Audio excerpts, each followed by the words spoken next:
Hey guys, tonight we're going to dim the lights, maybe turn on a fan for that soft background hum, and ease into a journey back in time, far, far away from your comfy bed. We're going to ancient Egypt, a land of pharaohs, pyramids, and, well, a whole lot of things that would make your modern sensibilities scream. You're probably picturing golden sarcophagi and majestic temples. And while those were certainly there, we're going to focus on the nitty-gritty, the daily realities that would make you question every life choice that led you to this moment. You probably want to survive this journey without at least a few moments of profound gratitude for indoor plumbing. So, before you get comfortable, take a moment to like the video and subscribe, but only if you genuinely enjoy what I do here. And hey, let me know where you're tuning in from and what time it is for you right now. Okay, now, dim the lights. Maybe turn on a fan for that soft background hum, and let's ease into tonight's journey together. Imagine, if you will, stepping out of your time machine, or perhaps just blinking your eyes open, okay, and finding yourself not in your familiar bedroom, but on the dusty, sun-baked banks of the Nile River. Sometime around 1500 BCE, the air is thick with the smell of, well, a lot of things. Dust, sweat, a faint hint of cooking fires, and something else, something distinctly organic and not entirely pleasant. Your first challenge, just existing. So you're probably thinking, okay, I'll just find a hotel. And yes, my friend, that's where your modern brain starts to short circuit. There are no hotels, no air conditioning, no filtered water, and certainly no Wi-Fi. Your immediate surroundings are a sensory overload. The sun, a relentless orb in the cloudless sky, beats down with an intensity you've likely never experienced. The ground beneath your feet is not paved, but a mix of packed earth and sand, uneven and unforgiving. The sounds are a cacophony of human voices, animal calls, and the distant rhythmic thud of construction. You're probably already sweating, and it's not even noon.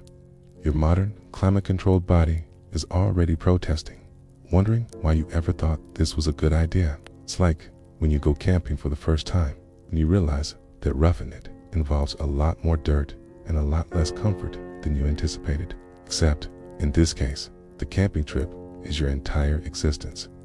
Then there are the people. They look different, dress differently, and speak a language that sounds utterly alien to your ears. Their gazes are direct, curious, perhaps a little suspicious. You're an outsider, a stranger in a land where strangers might not be welcomed with open arms. Your clothes, your mannerisms, your very presence would mark you as an anomaly, a potential threat, or, at best, a source of amusement. You'd probably feel a sense of profound disorientation, wouldn't you? It's like when you accidentally wander into a fancy dress party and you're the only one not in costume.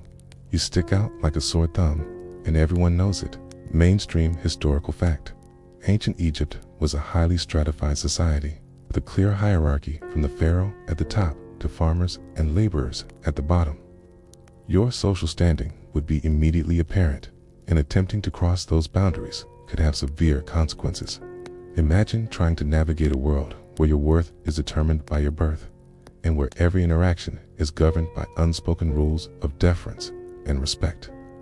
It wasn't just about who you knew, it was about who you were and where you fit into the grand scheme of things. It's like when you're trying to get into an exclusive club and the bouncer just gives you that look that says, "Not tonight, pal." Except, in this case, the bouncer is society itself. Now, for a quirky tidbit, ancient Egyptians, despite their advanced civilization, didn't have toilet paper. Instead, they used various methods, including water, sand, or even pieces of pottery, depending on their social status. Imagine trying to maintain your modern standards of hygiene with, well, let's just say, less than ideal options. You'd probably be feeling a little uncomfortable, wouldn't you? It's like when you're on a long road trip and you have to use a gas station bathroom that hasn't been cleaned since the invention of the automobile. You make do, but you're definitely not happy about it. The immediate challenge isn't just physical discomfort. It's a profound cultural shock. The values, the customs, the very way people interact with each other would be utterly alien. What's considered polite in your world might be deeply offensive here, and vice versa. You'd be constantly second-guessing yourself, trying to decipher unspoken cues, and probably making a fool of yourself more often than not. Imagine trying to order food or ask for directions when every word you utter is met with blank stares or confused laughter. You'd probably feel a sense of profound helplessness, wouldn't you? It's like when you're trying to communicate with someone who only speaks in emojis, and you're just not getting the message. And then there's the sheer lack of familiar comforts.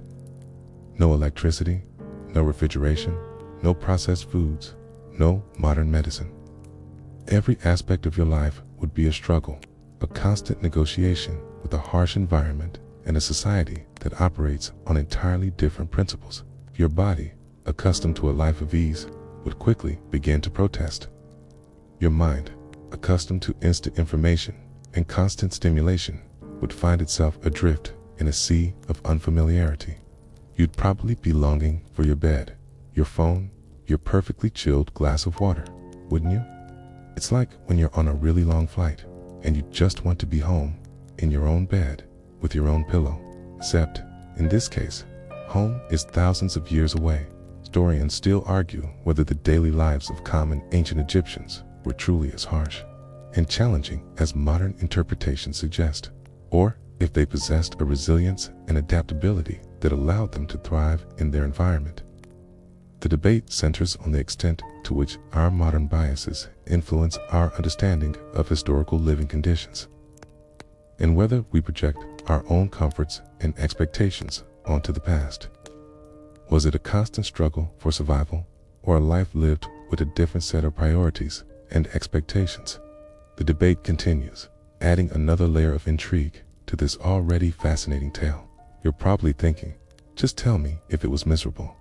But that's the beauty and the complexity of history. There are rarely simple answers. As you lie there, perhaps contemplating the vast chasm between your world and theirs, you can almost imagine yourself standing on the banks of the Nile, the ancient sun beating down, the unfamiliar smells and sounds assaulting your senses. Your modern comforts are gone, your assumptions challenged, and your very survival hangs in the balance. And as we continue our journey, we delve into the specific challenges that would make your one night in ancient Egypt a truly unforgettable and likely unsurvivable experience. So, take a deep breath, try to relax, and prepare yourself for the next chapter. 'Cause the heat, my friend, is just beginning. Alright, you're still with me, even after that jarring arrival in ancient Egypt. Good, because if you thought the initial sensory overload was tough, prepare yourself for the relentless, all-encompassing challenge that would truly test your modern constitution, the unbearable heat. You're probably thinking, oh, I've been to the desert before, I can handle it. And yes, my friend, you've experienced desert heat, but not the kind that permeates every fiber of your being, the kind that makes you question the very concept of shade, the kind that turns every breath into a warm, dusty sigh. Imagine a sun that feels less like a distant star and more like a personal tormentor, following your every move, draining your energy with each passing minute. It's enough to make you long for a blizzard, isn't it? Ancient Egypt, as you've probably gathered, is largely a desert environment, with the life-giving Nile River cutting a narrow, fertile green ribbon through it. Okay, but step away from the immediate banks of the river, and you're plunged into an arid, unforgiving landscape. The temperatures, especially during the long summer months, could easily soar above 100 degrees Fahrenheit, 38 degrees Celsius, and often much higher. And this wasn't just a midday peak. The heat would linger, radiating from the sand and stone, making even the nights feel stifling. You are probably already feeling a bead of sweat trickle down your back just thinking about it. Your body, accustomed to air conditioning and climate control, would be in a state of constant shock, struggling to regulate its core temperature. Dehydration would be your immediate enemy.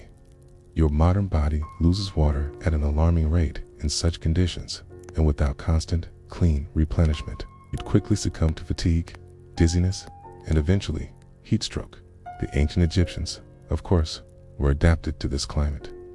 They wore loose, light-colored linen clothing that allowed for air circulation, and they understood the importance of staying hydrated.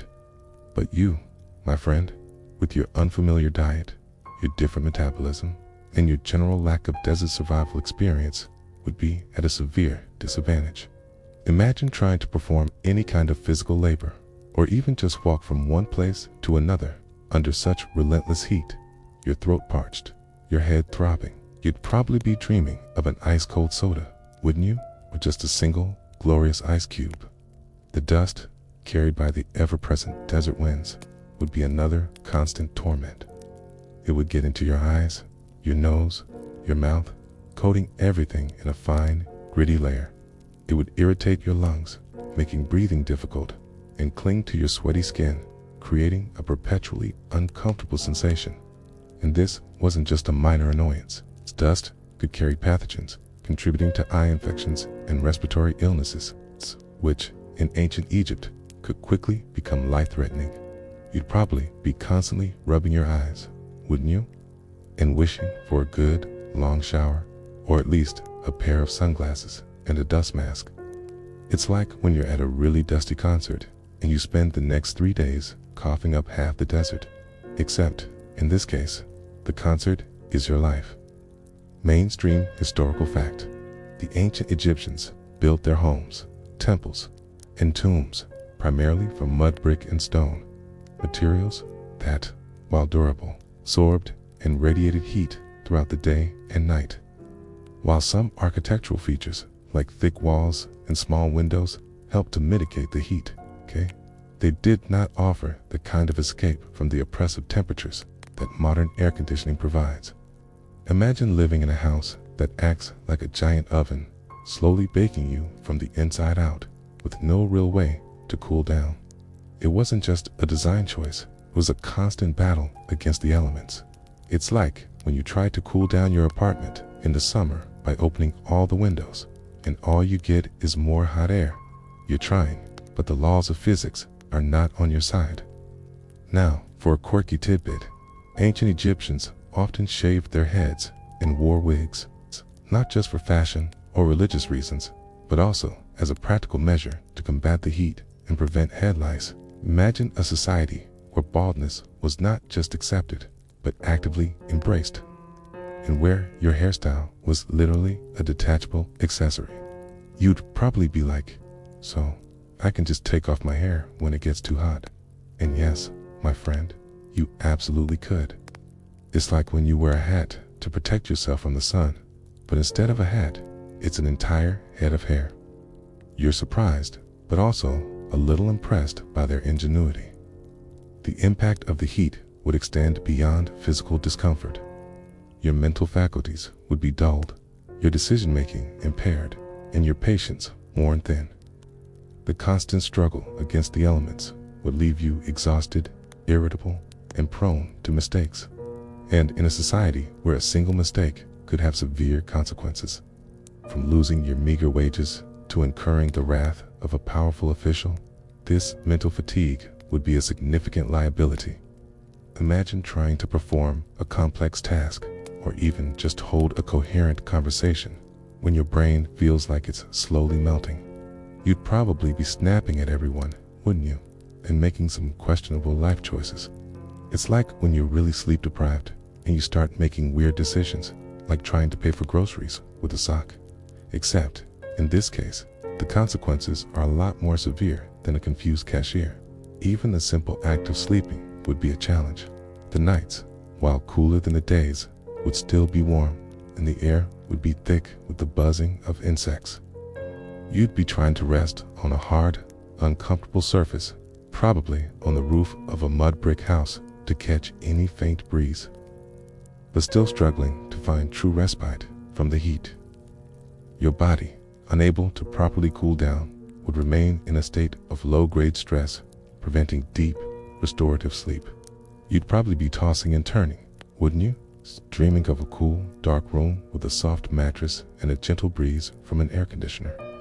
It's like when you're trying to sleep on a really hot summer night, and no matter what you do, you just can't get comfortable. Except, in this case, it's every night. The heat would also affect your food and water. Without refrigeration, food would spoil quickly, increasing the risk of food poisoning and other gastrointestinal illnesses. Water, even from the Nile, would be warm and potentially contaminated, making it a source of disease rather than relief. The constant need to find and consume clean, cool water would be a daily struggle, a life or death quest in itself. Imagine trying to quench your thirst with warm, murky water, knowing that every sip could be bringing you closer to a debilitating illness. You'd probably be very, very careful about what you consumed, wouldn't you? It's like when you're backpacking in the wilderness and every drop of water is precious and you filter it religiously. Except, in this case, the wilderness is your everyday life. Furthermore, the heat would exacerbate any existing health conditions you might have. Your modern body, accustomed to a relatively sterile environment and readily available medical care, would be ill-equipped to handle the constant assault of pathogens and environmental stressors.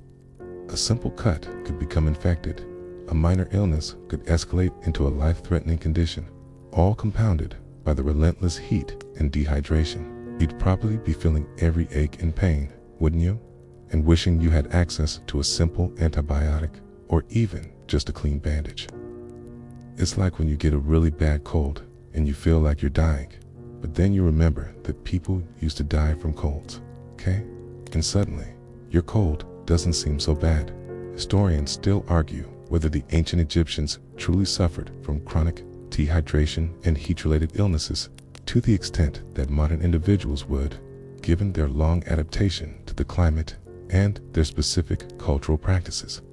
The debate centers on the effectiveness of their traditional methods of coping with heat, such as their clothing, architecture, and dietary habits, and whether our modern understanding of heat stress accurately reflects their lived experience. Was it a constant, debilitating struggle, or did they possess a natural resilience that allowed them to thrive in such conditions? The debate continues, adding another layer of intrigue to this already fascinating tale.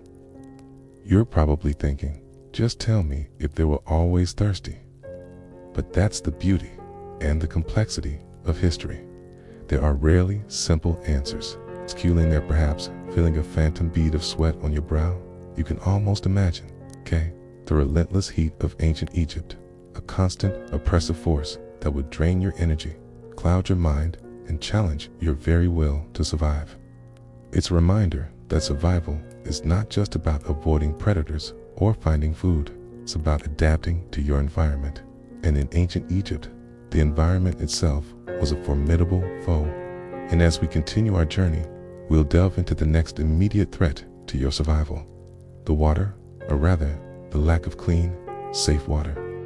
So, take a deep breath, try to relax, and prepare yourself for the next chapter.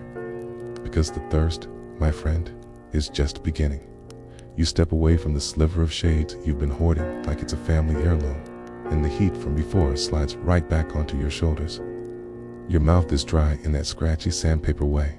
Your tongue feels like it wants to retire, okay? And your brain chants the same word over and over. Water. You look at the mighty ribbon of blue-green life snaking. Past so close, you can hear it chuckle against its bank sand. Your modern instincts say, easy fix. You cup your hands, you lean in, and if I had a tiny bell to ring every time a bad idea arrived, I'd be ringing it like an over-caffeinated town crier. You don't just need water here. You need safe water. And in ancient Egypt, that's a puzzle with 1,000 sandy pieces. The Nile looks friendly enough, shimmering under that brutal sun like a polished strip of obsidian. But you've already learned that air cooks you. Now learn the water humbles you. You crouch near the reeds, and you notice the subtle rainbow sheen sliding across a lazy pool. The smell that is not quite fresh, not quite fish, something vegetal and alive. Women rinse linen, children splash, animals wade. Potters swish newly fired jars for the sake of ritual and habit. In the mid-flood season, the river is swollen and fast, full of silt and mystery. In the low water months, it yawns into quiet backwaters where things settle and breed. You don't know this yet, but the river carries passengers smaller than sight and tougher than you. Parasites, bacteria, little swimmers that treat human bodies like their Airbnb. A sip isn't just a sip. It could be a lease agreement your gut never signed. You reach for a jar and a kindly woman gives you a look that's equal parts pity and, let's be honest, amusement. She taps the jar's neck. The pot is porous clay with a beaded, pebbled feel. Evaporative, cool and ancient tech. Water stored inside these vessels breathes through the walls, sacrificing a little volume to buy a few degrees of mercy. You bring the jar close, and even that barely cool mouthful taste is complicated. A hint of clay, a whisper of algae, a promise your stomach isn't sure it can keep. The locals have tricks, letting the water settle so silt drops to the bottom. Pouring carefully to keep the sludge out, straining through linen, perfuming with fragrant herbs, sweetening with date syrup when the aftertaste leans to swamp. It's a craft, and they've had millennia to practice. You're the kitchen intern on day one, already reaching for a Brita that hasn't been invented yet. You learn quickly that beer isn't just a party drink. Here it's a survival plan with bubbles. Barley loaves are mashed and fermented into a thick, nourishing brew.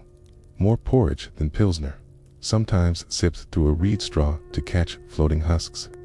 The gentle alcohol, the acidity, the boiling steps in brewing these, all tag team to make it safer than river water straight up. And yes, it counts as breakfast. Your modern nutrition app would spin like a top, but your kidneys whisper, "Thank you." You sip, and the grainy sweetness wraps your parched tongue like a friendly arm. You're not getting that ice-cold crispness you fantasize about, but you are getting calories, hydration, and a fighting chance. Mainstream historical fact. Workers in ancient Egypt had major building projects and in state-run communities, such as Deir el-Medina, received beer rations as part of their wages, and scenes of brewing and drinking appear obsessively in tomb art. Beer wasn't a side note. It was a staple, a liquid bread that fueled labor and daily life alike, precisely because water safety was never guaranteed. The Nile's seasonal moods shape your day. When the flood rises, it brings life the black silt ULL here praised like a deity itself, and it also brings runoff from far away. Everything the river passes and gathers. You hear a farmer casually mention the bad water weeks, when people quietly step around certain pools, when children are told not to splash too long, when even the dogs look suspiciously at the banks. File that away with a muttered, "Good to know," and try not to stare at a man with bloodshot eyes and a hacking cough who still crouches to drink because thirst, in this heat, is a bossy tyrant. You think about boiling, then realize that firewood is precious, smoke stings. And nobody's going to donate a bundle just so you can make your afternoon tea safe. You could boil a small pot, okay? The village needs that wood to bake bread for dozens, okay? The water itself has a shifty personality. One cup is crisp and vaguely sweet. The next is earthy and greenish. The third is strangely metallic, like it shook hands with a forgotten nail. You smack your lips and pretend it's tasting notes. The truth is simpler. Different jars. It's different microworlds, living and dying by the hour under that blazing sun. You find yourself eyeing the beer jug more often, which is saying something, because the texture is like drinking a smoothie someone filtered through a woven mat. On the bright side, your daily fiber suddenly isn't a problem. It's now for a quirky tidbit. Drinking straws aren't a hipster fad. Ancient Egyptians used to reed straws sometimes, with little built-in strainers too. Sip beers straight from the jar, filtering out chaff, foam, and the occasional enthusiastic gnat. Picture yourself at a rustic tavern, leaning over a clay vat with a chic eco straw, nodding like, "Yes, I always drink my breakfast. Count it as your one fashion-forward moment of the day. You're no epidemiologist, but you become a student of symptoms by sheer necessity. It's a cramp here, a rumble there, the kind of stomach conversation that usually ends in a sprint. The river gives generously and takes with the same enthusiasm. The locals have seen this forever and folded into life. A day resting in shade, a herbal infusion, fennel, maybe, or something bitter and tannic that makes your mouth pucker. A careful diet of bread and dates until the body's water wars quiet down. You marvel at how gracefully they manage what would flatten you. Meanwhile, you're eyeing your imaginary suitcase for a bottle of electrolyte powder and a polite time machine. There's more lurking than cranky bacteria. Parasitic hitchhikers love the shallows. You hear the word that slips through time. Bilharzioschistosomias, the kind of organism that treats human blood vessels like scenic canals. You can't see it, you can't taste it. It's the stealth mode of ancient hazards. The river is a lifeline, and yet it's edged with invisible ifs and maybes. The people manage those odds with patterns as old as their pottery. Where they draw water, where they wash, when they wade, how long they linger. You, in your desperation, would love to cannonball into the refreshing blue. Please don't. That's not water. That's a gamble with fine print written in hieratic. You start to notice the infrastructure of survival. Large jars are set on stands where the breeze can touch them. Tight lids keep out bugs and dust. Cups are rinsed and turned upside down. The good jars are patched and repatched because a cracked mouth risks letting in grit and strangers. In the baking courtyards, someone is always skimming, straining, settling. Every household has a rhythm to water. Collect, rest, pour, flavor, consume, repeat. It's not paranoia, it's choreography. In a world without germ theory, they have practice and pattern, okay?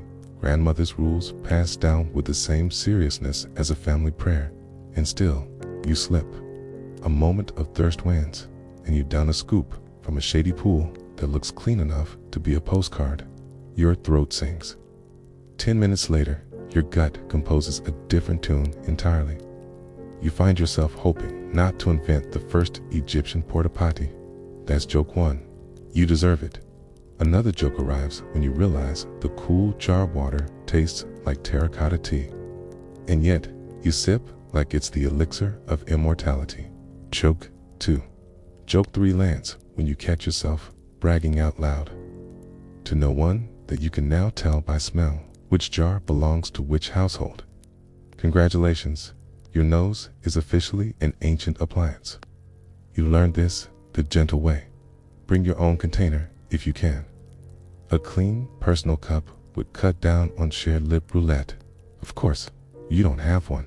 You have fingers and optimism, which is not a great sanitary combo. So you borrow, and you watch the owner rinse the rim with a splash from the same jar and wipe it with the hem of a linen tunic.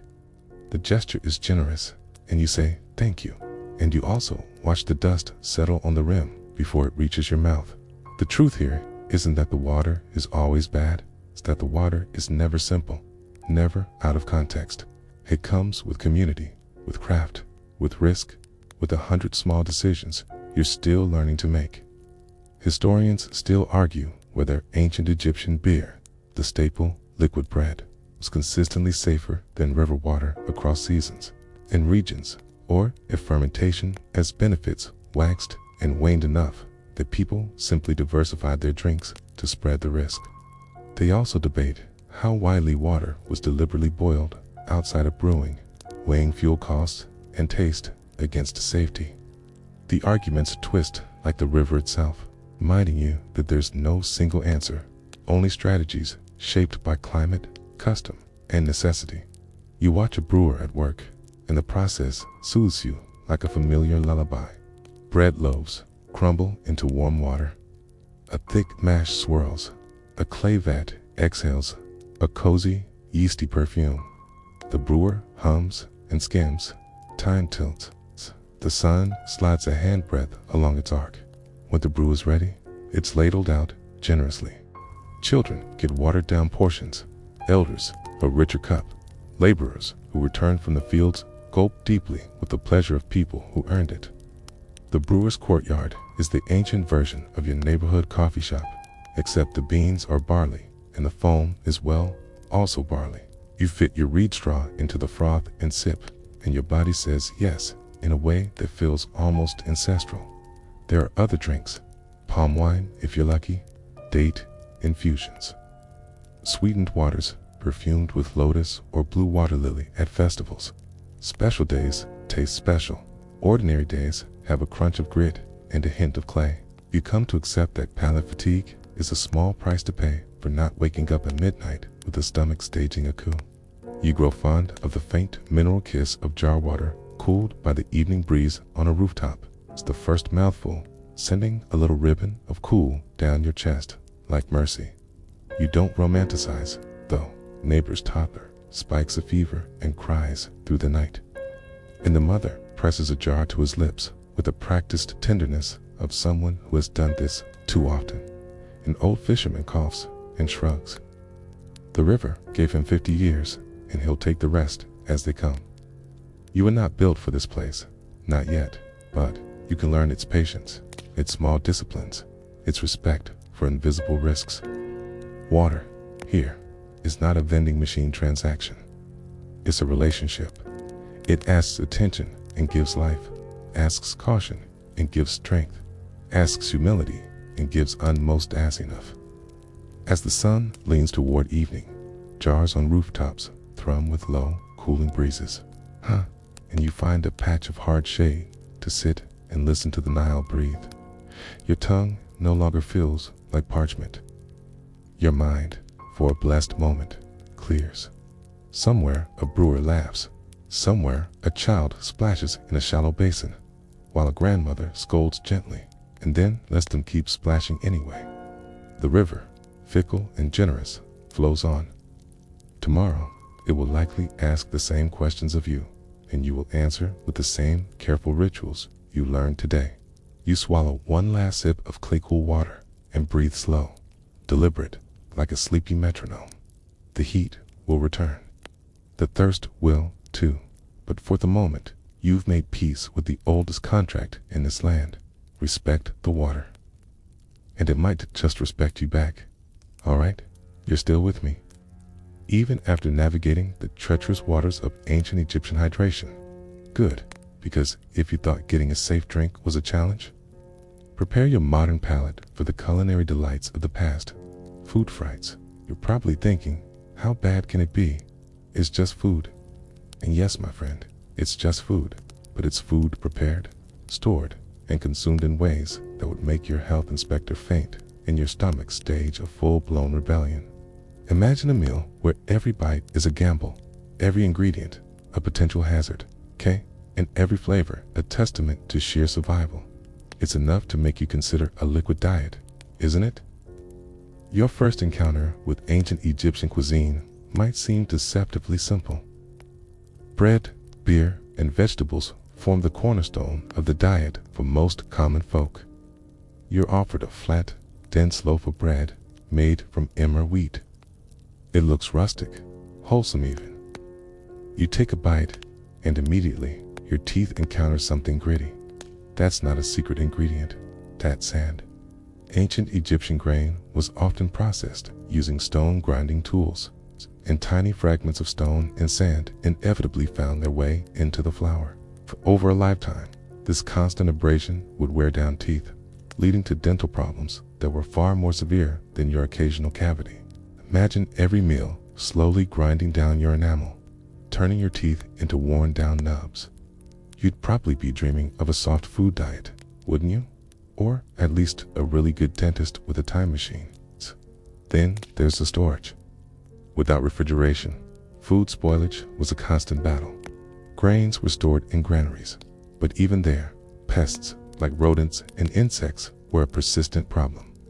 Meat and fish, when available, had to be consumed quickly or preserved through salting, drying, or smoking. Vegetables and fruits, while fresh, were often grown in fields fertilized with human and animal waste, making them potential vectors for parasites and bacteria if not thoroughly cleaned. Imagine trying to keep your food safe and fresh in a world where the only cooling system is evaporation, and every surface is a potential breeding ground for microbes. You'd probably be very, very selective about what you ate, wouldn't you? And maybe a little paranoid. It's like when you're camping and you forget to seal your food, and you wake up to a family of raccoons having a feast. Except, in this case, the raccoons are microscopic and they're having a feast inside you. Your modern digestive system, accustomed to pasteurized milk, chlorinated water, and hygienically processed foods, would be in for a rude awakening.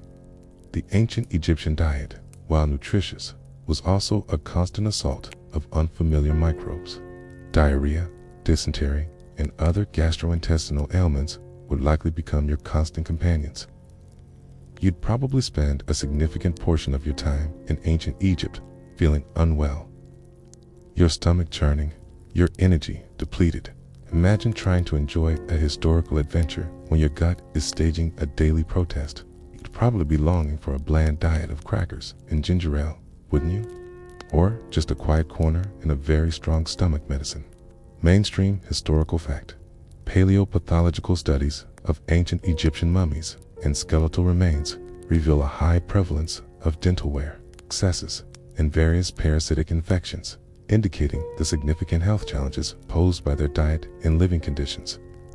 This direct evidence from their bodies tells a grim story of the daily struggles they faced, far removed from the idealized images of pharaohs and gods. It wasn't just a theory, it was etched into their very bones. It's like when you find a really old diary and it tells a story that's completely different from the official history. You're shocked, but also fascinated by the raw truth. Now, for a quirky tidbit: ancient Egyptians loved garlic and onions, not just for flavor, but also for their perceived medicinal properties, believing they could ward off illness and provide strength. Imagine a world where your daily dose of antibiotics comes in the form of a pungent bulb, and where a strong breath is a sign of good health. You'd probably be like, so I just need to eat more garlic to survive. And yes, my friend, it couldn't hurt. It's like when your grandma tells you to eat chicken soup when you're sick, and you roll your eyes, but then you feel a little better. Sometimes the old ways actually work. Beyond the basics, your diet would vary depending on your social status and the season. If you were lucky, you might get fish from the Nile, though it too carried risks of parasites. Dates, figs, and other fruits would provide sweetness and vitamins, but their seasonality meant they weren't always available. Meat, primarily beef, goat, or poultry, was a luxury, reserved for the wealthy or for special occasions and religious festivals. Imagine a world where a piece of roasted meat is a rare and cherished treat, not a daily expectation. You'd probably appreciate every bite, wouldn't you? It's like when you finally get to eat your favorite meal after a long period of deprivation, and it tastes even better than you remembered. Cooking methods were also rudimentary by modern standards. Food was often boiled, roasted over open fires, or baked in simple ovens, while cooking helps to kill some pathogens. The lack of precise temperature control and hygienic practices meant that food could still be undercooked or recontaminated after preparation. Imagine trying to cook a meal over an open flame, constantly battling smoke, ash, and the ever-present flies, knowing that one wrong move could lead to a night of severe discomfort. You'd probably be very, very careful with your cooking, wouldn't you? And maybe a little stressed. It's like when you're trying to cook a complicated recipe for the first time. You're constantly worried about burning something or getting food poisoning. Except, in this case, the stakes are a lot higher than a ruined dinner party. The lack of proper waste disposal would also contribute to food contamination. Food scraps and other organic waste would often be discarded in the streets or in open pits, attracting rodents and insects, which in turn would spread disease to food sources. Imagine trying to keep your kitchen clean when the entire neighborhood is a giant compost heap and every fly is a potential disease vector You'd probably be constantly swatting at things, wouldn't you? And wishing for a good, strong garbage disposal. It's like when you're trying to have a picnic in a park and there are flies everywhere and you just want to scream, except, in this case, the picnic is your entire life. Even the act of eating itself would be different. Forks were not invented, so you'd be eating with your hands, or perhaps with a spoon made of wood or bone. While ancient Egyptians were generally clean, the constant exposure to dust and the lack of readily available soap and running water meant that hands were rarely truly sterile. Imagine trying to enjoy a meal when you're constantly aware of the grime under your fingernails and the potential for transferring unseen pathogens from your hands to your mouth. You'd probably be very, very conscious of your hand hygiene, wouldn't you? And maybe a little grossed out. It's like when you're at a potluck and someone double dips and you just want to politely excuse yourself and go home. Your modern body, accustomed to a balanced diet with a wide variety of nutrients, might also suffer from deficiencies. While the ancient Egyptian diet was generally adequate in calories, it might lack certain micronutrients that you take for granted. This could lead to fatigue, weakened immunity, and a general feeling of malaise. Imagine feeling constantly tired, constantly a little bit off, and not knowing why, because your body is subtly missing something vital. You'd probably be craving a multivitamin, wouldn't you? Or just a really good salad. It's like when you're on a restrictive diet and you feel great for a while, but then you start to miss all the things you used to eat and your body just feels wrong. Historians still argue whether the ancient Egyptian diet, despite its apparent limitations, was nutritionally sufficient for the majority of the population, or if widespread deficiencies contributed to their overall health challenges and shorter lifespans. The debate centers on the interpretation of skeletal evidence in ancient texts, and whether the occasional availability of luxury foods offset the daily monotony and potential nutritional gaps for the common person. Was it a surprisingly balanced diet or a bare-bones existence that left them vulnerable? The debate continues, adding another layer of intrigue to this already fascinating tale. You're probably thinking, just tell me if I'd be hungry. But that's the beauty and the complexity of history. There are rarely simple answers. As you lie there, perhaps contemplating the hidden dangers in every bite, you can almost imagine the ancient Egyptian meal, a testament to human ingenuity and resilience in the face of constant threat. Every loaf of bread, every sip of beer, every piece of fruit, a small victory against spoilage, contamination, and disease. It's a reminder that survival is not just about grand adventures. It's about the mundane, the daily rituals, the constant vigilance required to keep your body functioning in a hostile world. And as we continue our journey, we'll delve into the next immediate threat to your survival, the tiny, unseen enemies that would make your life a living hell.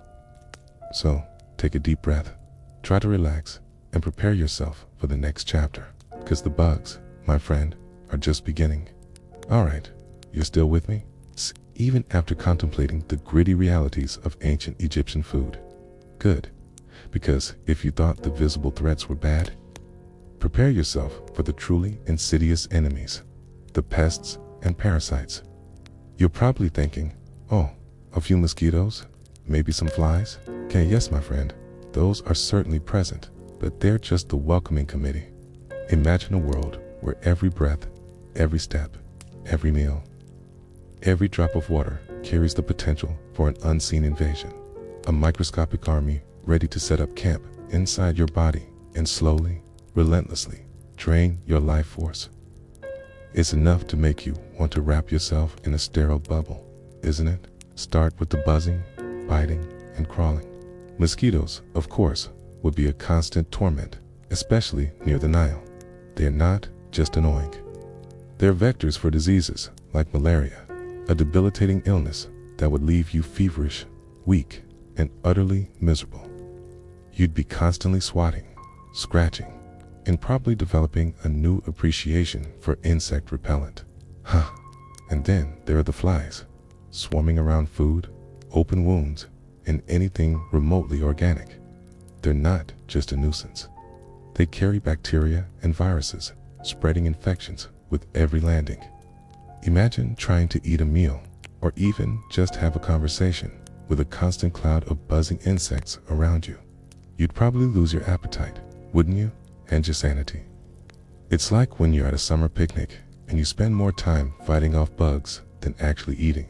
Except, in this case, the picnic is your entire life, and the bugs are actively trying to kill you.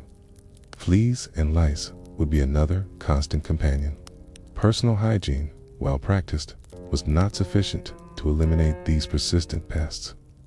They would infest your clothing, your bedding, and your hair, causing incessant itching and discomfort. And again, they're not just annoying, they can transmit diseases like typhus. Imagine trying to get a good night's sleep when your entire body is crawling with tiny, biting creatures, leaving you with itchy welts and a constant sense of unease. You'd probably be scratching yourself raw, wouldn't you? And wishing for a good, strong, delousing shampoo. It's like when you get a really bad case of poison ivy and you just can't stop scratching. Except, in this case, the itch is alive and is multiplying. But the real horror lies beneath the surface, in the world of parasites. The Nile, the lifeblood of Egypt, was also a breeding ground for various worms and protozoa that would readily infect humans. Schistosomiasis, or bilharzia, as we touched upon earlier, is a particularly nasty one. It's caused by parasitic flatworms that live in freshwater snails. When you wade in contaminated water, the larvae penetrate your skin, travel through your bloodstream, and eventually settle in your bladder or intestines, where they mature and lay eggs. The symptoms include fever, chills, cough, muscle aches, and later, chronic inflammation, organ damage, and even cancer. Imagine feeling perfectly fine one day, and then, slowly, subtly, your body starts to betray you, ravaged by an unseen enemy. You'd probably feel a sense of profound helplessness, wouldn't you? It's like when you have a slow leak in your tire, and you don't notice it until you're stranded on the side of the road. Except, in this case, the leak is in your internal organs. It's mainstream historical fact. Evidence of parasitic infections, including schistosomiasis, tapeworms, and roundworms, has been extensively found in ancient Egyptian mummies and coprolites, fossilized feces, confirming the widespread prevalence of these debilitating conditions among the population. This direct evidence from their remains paints a grim picture of the constant battle their bodies fought against these unseen invaders. It wasn't just a theory, it was a biological reality etched into their very being. It's like when you find a really old medical record and it lists all the horrible diseases people used to suffer from, and you're suddenly very grateful for modern medicine. Now, for a quirky tidbit, ancient Egyptians sometimes used honey as a wound dressing, not just for its stickiness, but because they intuitively understood its antiseptic properties. Imagine a world where your first aid kit consists of a pot of honey and a prayer, and where the sweetest thing you know is also your best defense against infection. It's a strange blend of folk wisdom and scientific insight, isn't it? It's probably be like, so I can just put honey on everything? And yes, my friend, they probably did. It's like when you discovered that your grandma's home remedies actually work, and you're surprised, but also kind of impressed by her ancient wisdom. Other intestinal parasites, like tapeworms and roundworms, would also be common. Transmitted through contaminated food and water, tease worms would live in your gut, competing for nutrients, causing abdominal pain, nausea, weight loss, and general malaise. While not always immediately fatal, chronic parasitic infections would weaken your immune system, making you more susceptible to other diseases and generally diminishing your quality of life. Imagine constantly feeling hungry, even after eating, or experiencing unexplained aches and pains, knowing that something is living inside you, slowly consuming your vitality. You'd probably feel a sense of profound violation, wouldn't you? It's like when you have a really bad roommate who eats all your food and never pays rent. Except, in this case, the roommate is literally living inside you, and they're not paying anything. The lack of proper sanitation, which we'll delve into more deeply later, would exacerbate the problem of parasitic infections. Human and animal waste, often used as fertilizer or simply discarded, would contaminate the soil and water, creating a vicious cycle of infection and reinfection. The close proximity of people and animals, the lack of understanding about germ theory, and the limited access to clean water would make it almost impossible to avoid exposure. Imagine trying to live a healthy life when every aspect of your environment is a potential source of infection. You'd probably feel a sense of constant vulnerability, wouldn't you? It's like when you're trying to stay healthy during flu season, but everyone around you is coughing and sneezing, and you just know it's a matter of time. Even your skin wouldn't be safe. Scabies, caused by microscopic mites burrowing into your skin, would lead to intense itching and rashes. Fungal infections, exacerbated by the heat and humidity, would thrive in the folds of your skin, and simple insect bites could easily become infected, leading to painful sores and secondary bacterial infections. Imagine your skin constantly irritated, constantly itching, constantly breaking out in rashes and sores. You'd probably feel a sense of profound discomfort, wouldn't you? And a desperate need for a good dermatologist. It's like when you go camping and you come back covered in bug bites and rashes, and you just want to soak in a bathtub full of calamine lotion. Except, in this case, the camping trip is your entire life, and the calamine lotion hasn't been invented yet. The constant battle against these pests and parasites would be a daily, exhausting struggle that would drain your energy, compromise your health, and make every aspect of your life more difficult. Your modern body, accustomed to a relatively sterile environment and readily available treatments, would be ill-equipped to handle this relentless assault. Simple parasitic infection that you might treat with a single pill today could become a chronic, debilitating condition in ancient Egypt, slowly eroding your health and your will to survive. You'd probably be feeling constantly unwell, wouldn't you? And wishing for a quiet, clean room with a very strong air filter. It's like when you're trying to work from home and your internet keeps cutting out and you just want to scream. Except, in this case, the internet is your immune system and it's constantly under attack. Historians still argue whether the ancient Egyptians had a sophisticated understanding of the link between hygiene and disease transmission, or if their practices, such as ritual bathing and careful food preparation, were more a matter of cultural tradition and aesthetic preference that coincidentally offered some protection. The debate centers on the extent of their scientific knowledge versus their empirical observations, and whether their methods were truly effective in mitigating the widespread parasitic burden. Was it a conscious effort to prevent disease, or a fortunate byproduct of their daily routines? The debate continues, adding another layer of intrigue to this already fascinating tale. You're probably thinking, just tell me if they knew what they were doing. But that's the beauty and the complexity of history. There are rarely simple answers.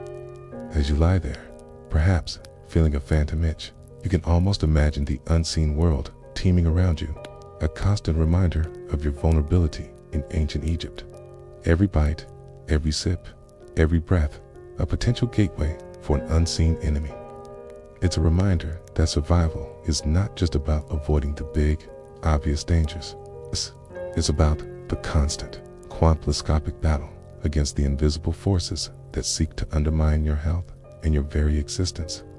And as we continue our journey, we'll delve into the next immediate threat to your survival, the mighty Nile itself, and the very large, very dangerous creatures that call it home. So, take a deep breath, try to relax, and prepare yourself for the next chapter, because the river, my friend, has teeth.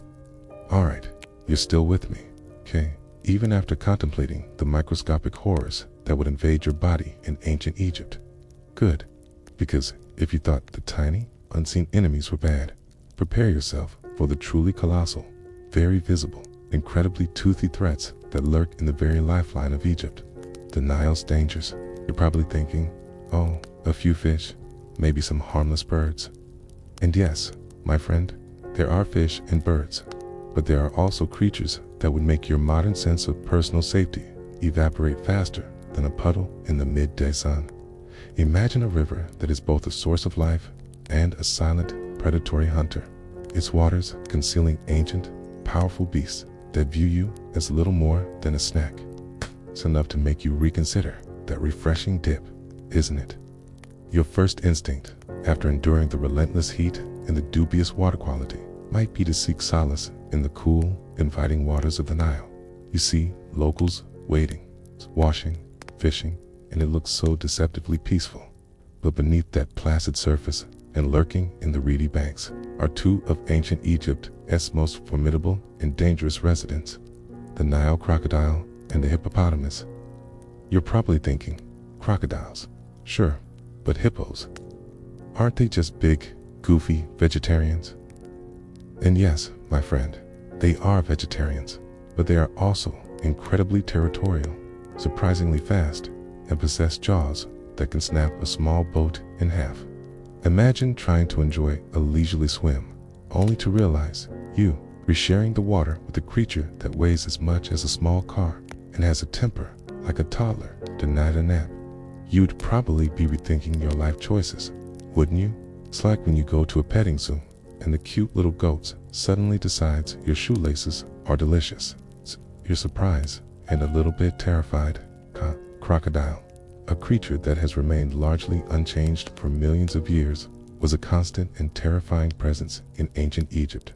These apex predators, capable of growing up to 20 feet long and weighing over a ton, were perfectly adapted to their environment. They would lie submerged, camouflaged by the murky water, waiting patiently for unsuspecting prey to come to the water's edge. A sudden lunge, a powerful snap of their jaws, and you'd be dragged into the depths before you even knew what hit you. Imagine trying to fetch water, or wash clothes, or simply cross a shallow ford, knowing that at any moment, a silent, scaly death could erupt from the water. You'd probably be very, very cautious, wouldn't you? Constantly scanning the water's surface for telltale ripples. It's like when you're walking through a dark alley, and you just know something is lurking in the shadows. Your instincts are screaming at you to run.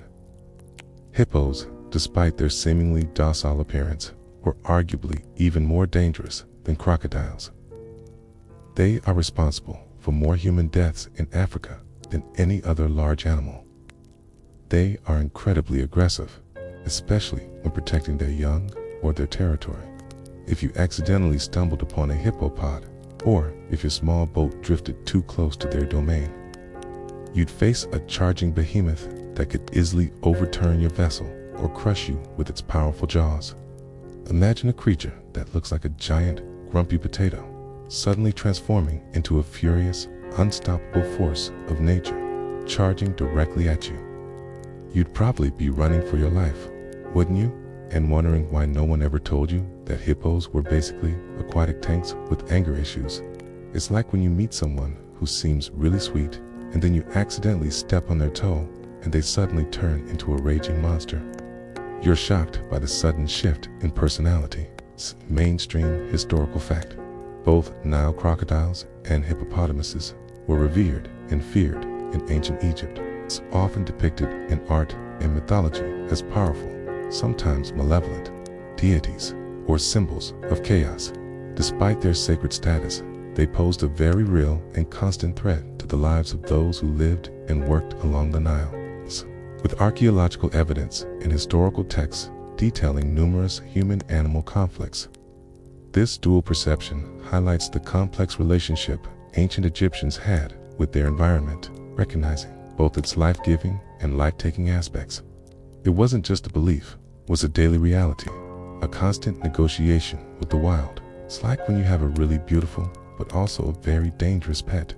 You love it, but you also know it could kill you at any moment. Now, for a quirky tidbit, ancient Egyptian hunters, particularly those targeting hippos, sometimes used harpoons with detachable heads, allowing the head to remain embedded in the animal while the rope remained attached to a float, eventually tiring the creature out. Imagine trying to hunt a creature that weighs several tons, is incredibly aggressive, and spends most of its time underwater with what essentially amounts to a giant fishing pole. It's a testament to their bravery, their ingenuity, and perhaps their desperation for food. You'd probably be like, so, they were basically ancient whalers, but for hippos. And yes, my friend, they absolutely were. It's like when you see a really complicated Rube Goldberg machine and you're impressed by the engineering. But you also wonder why they didn't just use a simpler method, except in this case, the simpler method was probably getting eaten. Beyond the megafauna, the Nile and its surrounding environment harbored other, less obvious, but equally dangerous creatures. Venomous snakes, such as cobras and vipers, would be common in the reeds and rocky areas along the riverbanks. A single bite could be fatal, and without anti-venom, your chances of survival would be slim. Scorpions, too, would lurk under rocks and in cracks. Their painful stings capable of causing severe illness or even death, especially for children or the infirm. Imagine trying to walk barefoot along the river, or reaching into a dark crevice, knowing that a hidden, deadly creature could be waiting. You'd probably be very, very careful where you put your feet and hands, wouldn't you? And constantly checking your sandals. It's like when you're walking through a field and you're constantly worried about stepping on something sharp, except in this case, the sharp thing is alive and it wants to inject you with poison. The very act of fishing, a crucial source of protein for many ancient Egyptians, carried inherent risks. Not only were you exposed to the dangers of crocodiles and hippos, but some fish themselves could be dangerous. Certain species, if not prepared correctly, could be poisonous, leading to severe illness or death. Others had sharp spines or teeth that could inflict painful wounds, which, in a world without antibiotics, could easily become infected. Imagine trying to catch your dinner, knowing that the very food you're trying to acquire could be the end of you. You'd probably be very, very selective about your catch, wouldn't you? And perhaps a little hesitant to try anything new. It's like when you're trying a new dish at a restaurant and you're constantly wondering if it's going to give you food poisoning. Except, in this case, the restaurant is the entire river and the food poisoning is potentially fatal. Even the seemingly benign insects could pose a threat. Beyond the disease-carrying mosquitoes and flies, there were stinging insects like wasps and bees, whose stings could cause allergic reactions or simply intense pain. And while not directly deadly, a swarm of angry insects could certainly make your life miserable, distracting you from more immediate dangers or causing you to stumble into an even worse situation. Imagine trying to focus on a task or simply trying to relax when you're constantly being harassed by a cloud of angry, stinging insects. You'd probably be flailing your arms around like a madman, wouldn't you? Wishing for a good, strong bug zapper? It's like when you're trying to enjoy a quiet moment in your backyard and a wasp decides to build a nest right next to your head. You're annoyed and a little bit scared. The Nile, while providing fertile land and a means of transportation, was also a constant reminder of the raw, untamed power of nature. Its floods, while essential for agriculture, could also be devastating, destroying homes, crops, and lives. The unpredictable currents, the hidden sandbars, and the sheer volume of water could easily overwhelm a small boat or an inexperienced swimmer. Imagine trying to navigate a river that is both your lifeline and a potential death trap. Its moods shifting with the seasons, its depths concealing unseen dangers. You'd probably be very, very respectful of its power, wouldn't you? And constantly aware of its potential to turn on you. It's like when you're driving on a really treacherous road and you know that one wrong move could send you plummeting into a ravine. You're focused and a little bit terrified. Your modern sensibilities, accustomed to fenced-off nature reserves, warning signs, and readily available emergency services, would be utterly unprepared for the constant, unmitigated exposure to such dangerous wildlife. There's no 911 to call when a crocodile grabs you, no animal control to remove a venomous snake from your home. You'd be entirely on your own, relying on your wits, your speed, and perhaps a healthy dose of luck to survive. Imagine living in a world where every encounter with nature is a potential life or death situation, where the wild is not something you visit, but something you constantly live alongside. You'd probably develop a very keen sense of your surroundings, wouldn't you? And a healthy respect for the food chain. It's like when you're watching a nature documentary and you're constantly rooting for the prey because you know the predator is always lurking, except, in this case, you're the prey. Historians still argue whether the ancient Egyptians developed specific rituals or protective charms to ward off dangerous animals, or if their reverence for certain creatures, like the crocodile god Sobek, was more a form of appeasement born out of fear and a desire to control the uncontrollable. The debate centers on the interplay between religious belief and practical survival strategies, and whether their spiritual practices offered genuine psychological comfort or merely reflected their deep understanding of the natural world. Was it a genuine belief in divine protection or a clever way to cope with constant danger? The debate continues, adding another layer of intrigue to this already fascinating tale. You're probably thinking, just tell me if they had a magic amulet, huh? But that's the beauty and the complexity of history. There are rarely simple answers.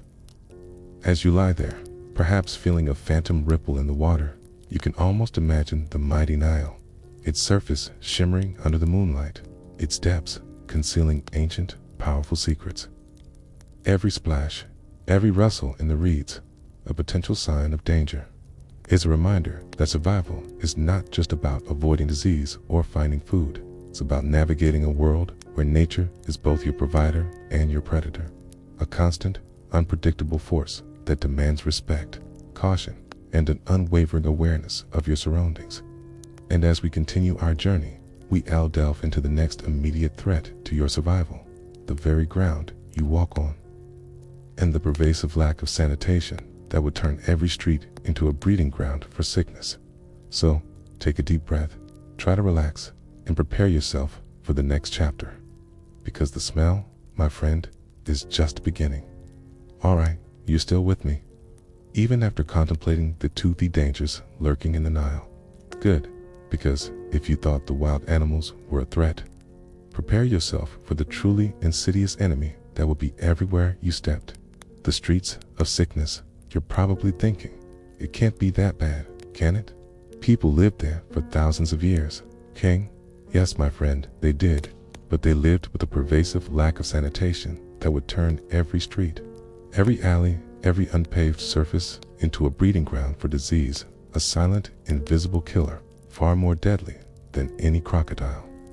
Imagine a world where the very ground you walk on is a biological hazard, where every breath carries the scent of decay, and where cleanliness is a concept far removed from your modern understanding.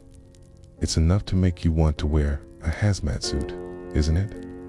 Your first impression upon entering an ancient Egyptian town or city, beyond the heat and the dust, would be the smell. It's a complex bouquet of human and animal waste, stagnant water, rotting food, and unwashed bodies. There were no organized sewage systems as we know them. Waste was often simply thrown into the streets, into open pits, or directly into the Nile, while the annual flooding of the Nile would periodically flush some of this away. It also spread contaminants across the fertile plains, ensuring a fresh cycle of disease with each inundation. Imagine trying to navigate a bustling marketplace, your senses assaulted by a constant, overwhelming stench. Knowing that every step you take is through a cocktail of pathogens, you'd probably be holding your breath a lot, wouldn't you? And wishing for a very strong air freshener. It's like when you accidentally walk past a dumpster on a hot summer day and you just want to run away screaming. Except, in this case, the dumpster is the entire city. Animals, both domesticated and wild, would roam freely through the streets. Donkeys, goats, chickens, and dogs would add their own contributions to the general unsanitary conditions. Their waste, combined with human excrement, would create a rich environment for bacteria, viruses, and parasites to thrive. Flies, as we discussed, would be everywhere, landing on waste, then on food, then on your skin, acting as efficient little disease couriers. Imagine trying to avoid stepping in something unpleasant with every single step, constantly dodging animal droppings and puddles of unknown origin. You'd probably be very, very careful where you put your feet, wouldn't you? And wishing for a good pair of waterproof boots. It's like when you're walking through a muddy field after a rainstorm, you're constantly trying to avoid the puddles. Except, in this case, the puddles are everywhere, and they're much, much worse. Water sources, even those drawn from the Nile, would be easily contaminated by runoff from these unsanitary streets. People would wash clothes, bathe, and even defecate directly into the river or its canals, further spreading disease. The same water used for drinking and cooking would also be used for waste disposal, creating a dangerous cycle of contamination. Imagine trying to find a clean source of water when every potential source is also a potential sewer. You'd probably be very, very thirsty, wouldn't you? And constantly wondering if every sip was going to be your last. It's like when you're trying to find a clean public restroom, and every single one is disgusting. You just want to give up and go home. Mainstream historical fact. Despite their advancements in medicine and personal hygiene, ancient Egyptian cities lacked centralized, organized sanitation systems like those found in later Roman cities. Waste disposal was largely a household or community affair, often leading to significant accumulation of refuse and excrement in public spaces, contributing to widespread disease. This absence of large-scale public health infrastructure meant that even their impressive medical knowledge was constantly battling an uphill fight against environmental contamination. It wasn't just a minor oversight, it was a fundamental difference in urban planning that had profound health consequences. It's like when you have a really smart doctor, but the patient keeps getting sick because they live in a toxic environment. The doctor can treat the symptoms, but they can't fix the underlying problems. Now, for a quirky tidbit, ancient Egyptians sometimes used pigeons as messengers, but they also kept them for food in their droppings, which were a valuable fertilizer. Imagine a city where the air is thick with the smell of waste, and the sky is filled with birds that are essentially flying manure spreaders. It's a strange blend of practicality and pervasive filth, isn't it? You'd probably be like, so they were basically ancient drone delivery systems, but with extra poop. And yes, my friend, they absolutely were. It's like when you order food delivery and it arrives with a side of bird droppings. You're grateful for the convenience, but also a little grossed out. The prevalence of diseases like dysentery, cholera, typhoid, and various parasitic infections would be directly linked to these unsanitary conditions. Your modern immune system, accustomed to a relatively sterile environment, would be constantly overwhelmed. A simple cut or scrape could easily become infected, leading to sepsis and death due to the sheer abundance of bacteria in the environment. Imagine living in a world where every minor injury is a potential death sentence, where every meal is a gamble, and where every breath carries the risk of infection. You'd probably be very, very careful with your body, wouldn't you?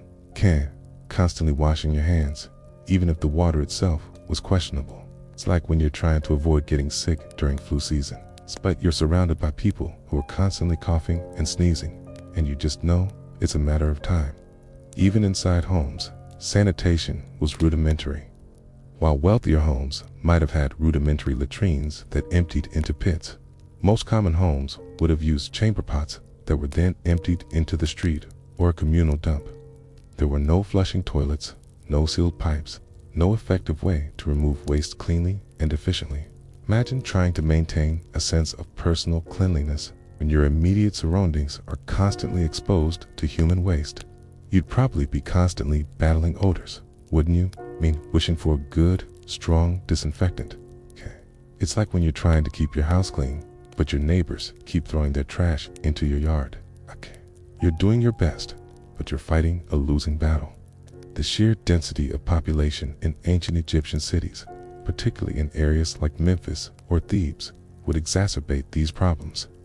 More people meant more waste, more disease, and a higher likelihood of rapid transmission.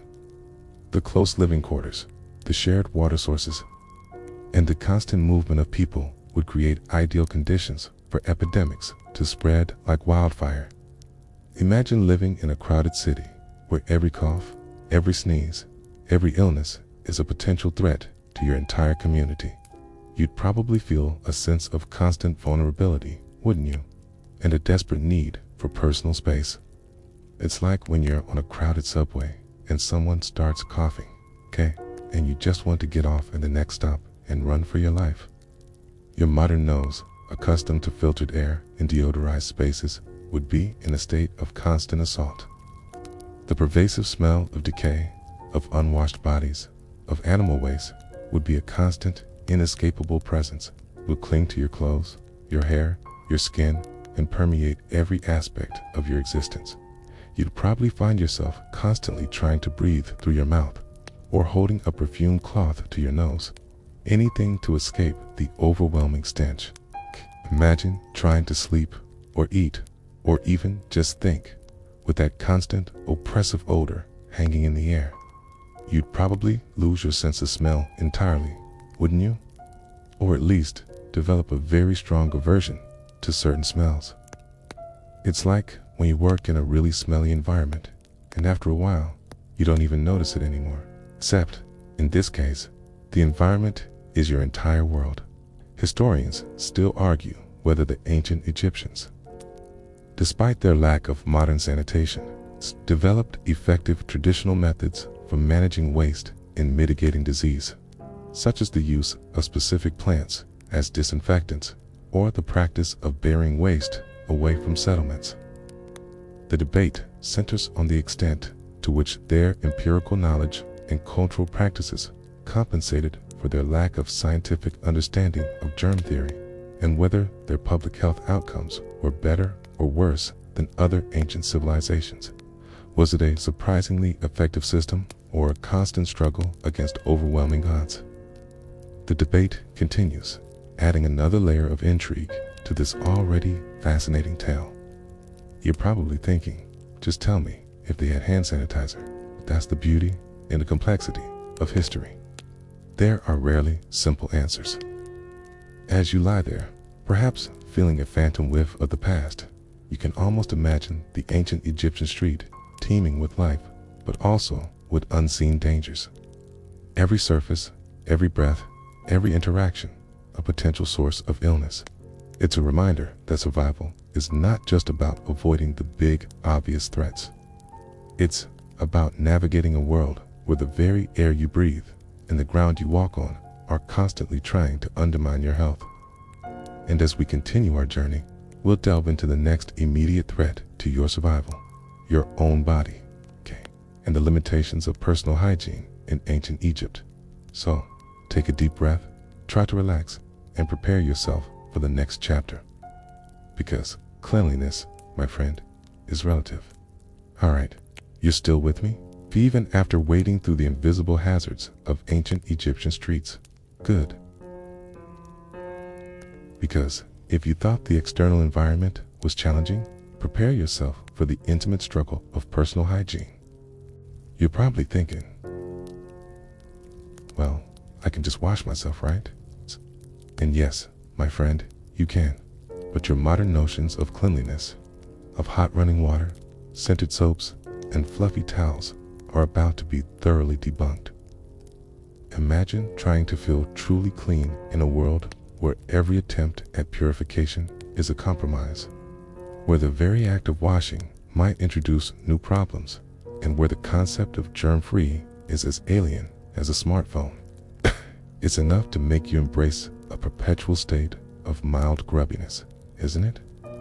Your first attempt at a refreshing cleanse might involve the Nile itself. You see locals bathing, children splashing, and it looks inviting. You wade in, and the cool water is a momentary balm against the oppressive heat. But then you remember Section 3, and the parasites, and the waste, and the crocodiles. And suddenly that refreshing dip feels less like a spa treatment and more like a biological roulette. You'd probably be doing a very quick, very shallow rinse, wouldn't you? And then frantically trying to dry yourself off before anything else decided to hitch a ride. It's like when you try to take a shower in a really questionable motel and you spend the entire time trying not to touch anything. You get wet, but you don't necessarily feel clean. Ancient Egyptians were, by their own standards, quite clean people. They valued personal hygiene, not just for comfort, but for religious and social reasons. Priests, in particular, were meticulous, shaving their entire bodies, bathing multiple times a day, and wearing only clean linen. For the common person, daily bathing was often practiced, usually in the Nile or in basins filled with water carried from the river. But bathing didn't involve soap as you know it. Instead, they used natron, a naturally occurring salt mixture, or a paste made from plant ashes and clay, which acted as an abrasive and a degreaser. Imagine trying to lather up with a gritty, alkaline paste that probably smells faintly of dirt. You'd probably feel a sense of both novelty and profound disappointment, wouldn't you? It's like when you try a new natural shampoo and it leaves your hair feeling like straw. So you appreciate the effort, but you miss your chemicals. After washing, there were no fluffy towels. You'd air dry or use a piece of linen. And then, the oil.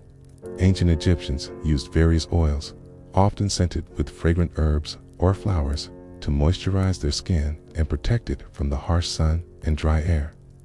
While this helped with skin health, it also created a sticky surface for dust and dirt to adhere to, creating a perpetual layer of grime that would be difficult to remove without a thorough scrubbing.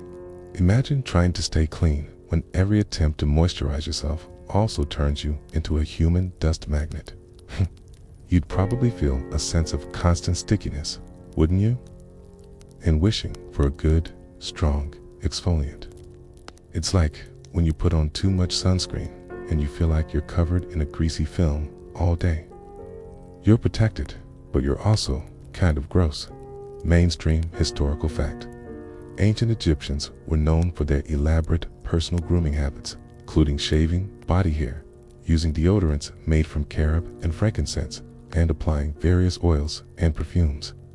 While these practices contributed to their aesthetic and social standards of cleanliness, they did not prevent the widespread prevalence of parasitic infections and skin conditions, highlighting the limitations of their understanding of microscopic pathogens.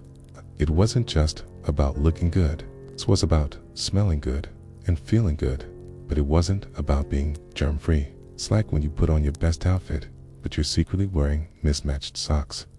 You look great on the outside, but there's a hidden truth. Now for a quirky tidbit. Ancient Egyptians used a form of toothpaste made from ingredients like rock salt, mint, dried iris flowers, and pepper. Imagine brushing your teeth with a gritty, spicy paste that probably tasted like a very aggressive herbal tea.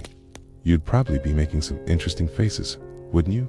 And wondering if your breath was actually getting better or just more exotic. It's like when you try a new artisanal toothpaste and it promises to be all natural, but it tastes like dirt and leaves your mouth feeling vaguely confused. You appreciate the effort, but you miss your minty, fresh foam. Oral hygiene was a significant challenge. As we discussed, the gritty bread wore down teeth, leading to abscesses and infections. While they had rudimentary toothpastes and mouthwashes, regular dental care, as we know it, was non-existent. Many ancient Egyptians suffered from severe dental problems, which could lead to systemic infections and even death. Imagine trying to eat your gritty bread with a throbbing toothache, knowing that the only relief might come from a very painful extraction, or simply waiting for the infection to run its course. So you'd probably be very, very careful with your chewing, wouldn't you? In wishing for a good, strong painkiller. It's like when you have a really bad toothache and you just want to pull your own teeth out. Except, in this case, that might actually be your best option. Clothing, primarily linen, was light and breathable, which was essential in the heat. However, frequent washing was a labor-intensive process involving beating the linen against stones in the river or trampling it in basins with natron. Drying would be quick in the sun, but the constant exposure to dust and the lack of proper storage meant that clothes would quickly become soiled again. Imagine trying to keep your wardrobe fresh and clean when every wash is a full body workout and every breeze brings a fresh layer of dust. You'd probably be wearing the same outfit for a lot longer than you'd like, wouldn't you? And developing a new appreciation for laundry machines? It's like when you're on a long camping trip and you just accept that your clothes are going to be a little bit dirty. Except, in this case, the camping trip is your entire life. Hair removal was also a common practice, especially for priests and the elite, who would shave their heads and bodies to maintain ritual purity and to combat lice and fleas. For the common person, hair would be kept short or braided, and combs made of wood or bone would be used to remove nits.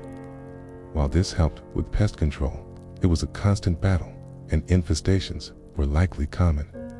Imagine trying to maintain a perfectly smooth, hairless body in a world without razors. Using bronze blades or depilatory creams made from various concoctions, you'd probably be spending a lot of time grooming, wouldn't you? And wishing for a good, strong laser hair removal treatment. It's like when you're trying to get ready for a fancy event, and you realize you have a rogue hair that just won't cooperate. Except, in this case, the rogue hair is everywhere and has probably got friends. The lack of understanding about germ theory meant that even their best efforts at hygiene were often undermined by unseen forces. They might wash their hands, but if the water itself was contaminated, or if they then touched a contaminated surface, the cycle of infection would continue. Their practices were based on empirical observation and religious belief, not on a scientific understanding of microorganisms. Imagine trying to fight an invisible enemy using methods that are only partially effective and constantly wondering why you keep getting sick. You'd probably feel a sense of profound frustration, wouldn't you? And a desperate need for a microscope. It's like when you're trying to fix a computer problem and you're doing everything right, but you're missing one crucial piece of information. You're trying, but you're fighting a losing battle. Your modern body, accustomed to daily showers, antibacterial soaps, and clean environments, would be in a constant state of low-grade infection and discomfort. Skin rashes, fungal infections, and bacterial infections from minor cuts and scrapes would be common. The constant itching, the lingering odors, and the general feeling of being perpetually unclean would be a significant psychological burden, adding to the physical challenges of survival. You'd probably be feeling constantly itchy, wouldn't you? And wishing for a good, strong antiseptic. It's like when you're trying to sleep, there's a mosquito buzzing around your ear, and you just can't get comfortable. Except, in this case, the mosquito is your entire body, and is constantly buzzing with discomfort.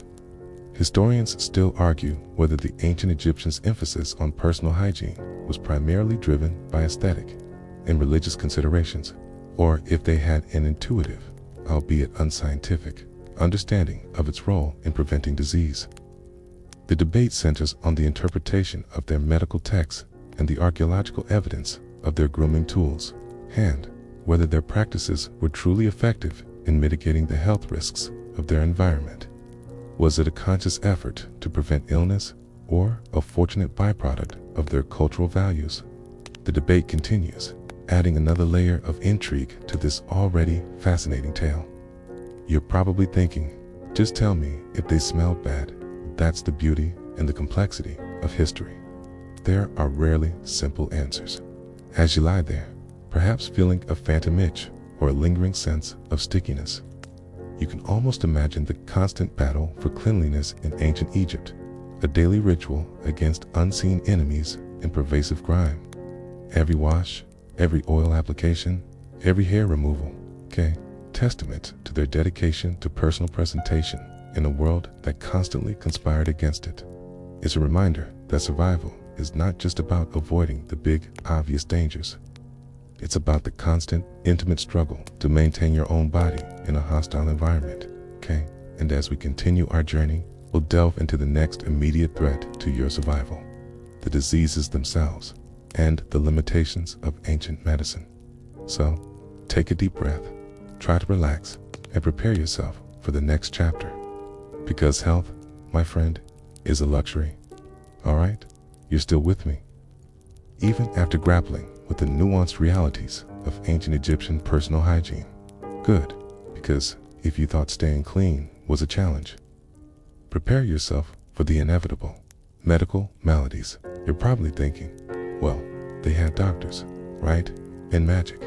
And yes, my friend, they had both, but their understanding of disease, okay, and their methods of treatment would make your modern medical knowledge feel like a superpower. So imagine a world where every ache, every fever, every unexplained symptom is a mystery, okay, where remedies are a blend of empirical observation, okay, superstition, and prayer, and where a simple infection could quickly become a death sentence. It's enough to make you appreciate your annual checkup, isn't it? Your modern body, accustomed to a relatively sterile environment, vaccinations, and readily available antibiotics, would be a walking petri dish in ancient Egypt. As we've discussed, the pervasive unsanitary conditions, contaminated food and water, and the constant presence of pests and parasites would mean your immune system would be under relentless assault. You'd likely be suffering from a constant low-grade fever, persistent diarrhea, and a general feeling of malaise. Your body would be fighting battles you didn't even know were happening, and it would be losing many of them. Imagine feeling constantly unwell, constantly drained, and not knowing why, because the very air you breathe and the food you eat are slowly poisoning you. You'd probably be longing for a simple, over-the-counter painkiller, wouldn't you?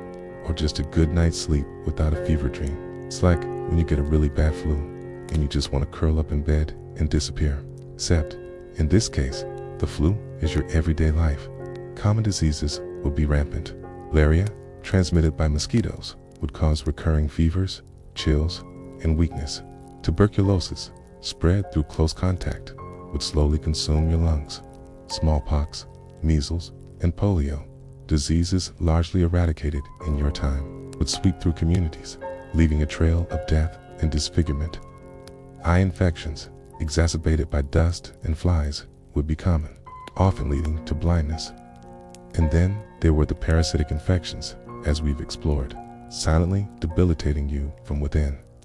Imagine a world where every cough, every rash, every unexplained lump is a potential harbinger of a deadly disease, and where childhood is a gauntlet of illnesses that most modern children never encounter.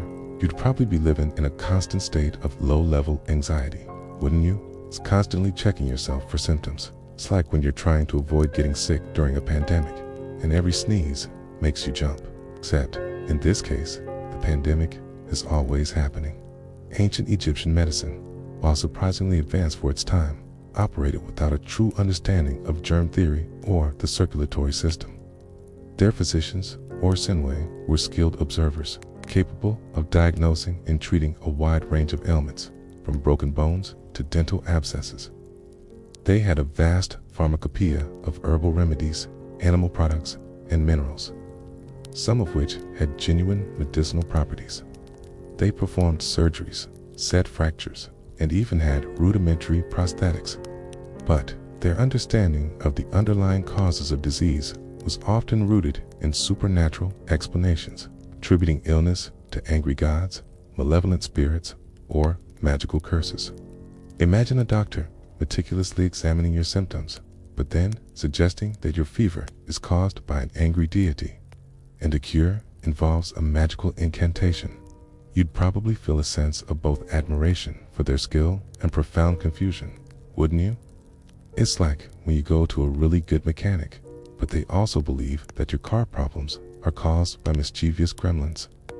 You appreciate the fix, but you question the philosophy. It's mainstream historical fact. The Edwin Smith Papyrus, dating back to around 1600 BCE, is one of the oldest surviving medical texts in the world, detailing surgical procedures, anatomical observations, and treatments for various injuries in a rational, empirical manner without resorting to magic. This papyrus demonstrates a surprisingly sophisticated understanding of trauma and its management, showcasing the practical, observational side of ancient Egyptian medicine.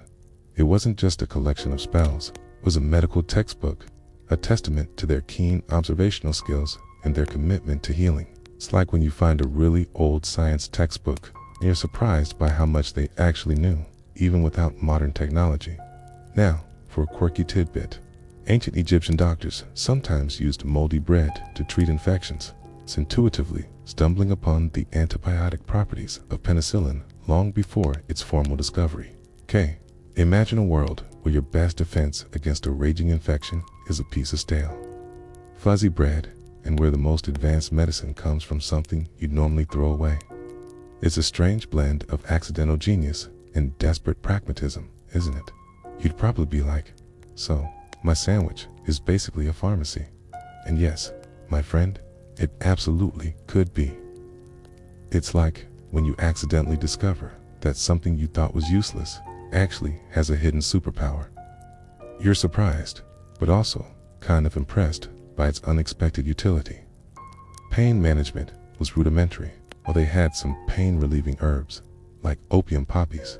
Their use was not widespread or consistently effective. For most common ailments, you'd simply have to endure the pain. Imagine suffering from a severe toothache or a broken bone with no access to modern painkillers. Just a few herbal concoctions that might dull the edge but wouldn't eliminate the agony. You'd probably be very, very stoic, wouldn't you? Or just constantly gritting your teeth. It's like when you get a really bad headache and you just have to wait it out, knowing that there's nothing you can do but suffer through it. Except, in this case, the headache is your entire body, and it's a lot worse. Childbirth was incredibly dangerous for both mother and child. Infant mortality rates were extremely high, and many women died during or shortly after childbirth due to complications, infections, or hemorrhage. The lack of sterile environments, trained midwives, and emergency medical interventions meant that bringing new life into the world was a perilous undertaking. Imagine a world where every birth is a life or death gamble, where the joy of new life is always tempered by the ever-present threat of tragedy. You'd probably feel a sense of profound vulnerability, wouldn't you? And a desperate need for a good obstetrician, It's like when you're watching a really intense medical drama, and you're constantly on the edge of your seat, hoping for a good outcome, Except, in this case, the drama is real, and the stakes are incredibly high. Even seemingly minor injuries could become life-threatening. A simple cut could become infected, leading to gangrene and amputation, or systemic sepsis. A broken bone, if not set correctly, could lead to permanent disability. The lack of antibiotics meant that bacterial infections, which you treat with a simple pill today, would often be fatal in ancient Egypt. Imagine a world where a small wound could spiral into a catastrophic illness, where every scratch is a potential gateway for death. You'd probably be very, very careful with your body, wouldn't you? And constantly trying to avoid any kind of injury. It's like when you're playing a video game on hard mode, and every single hit point matters. You're constantly on edge, trying to avoid damage.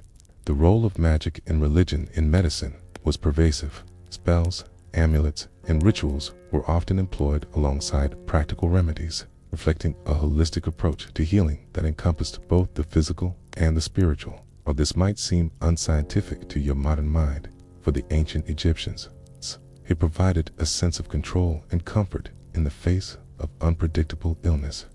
Imagine a doctor not just prescribing medicine, but also performing a ritual to appease an angry god, or giving you an amulet to ward off evil spirits. You'd probably feel a sense of both skepticism and a desperate hope, wouldn't you?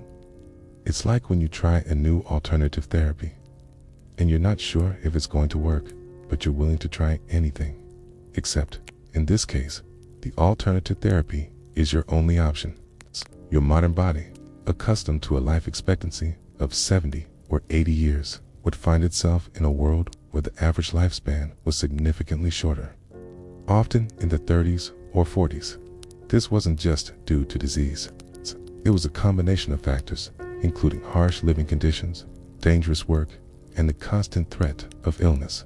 You'd be surrounded by people who looked much older than their years, their bodies worn down by a lifetime of physical labor and chronic ailments.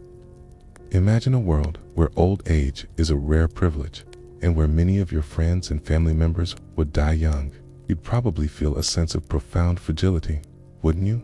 And a desperate need to make every moment count. It's like when you're watching a really sad movie, okay, and you know how it's going to end, but you still hope for a different outcome. Except, in this case, the movie is your life, and the ending is inevitable.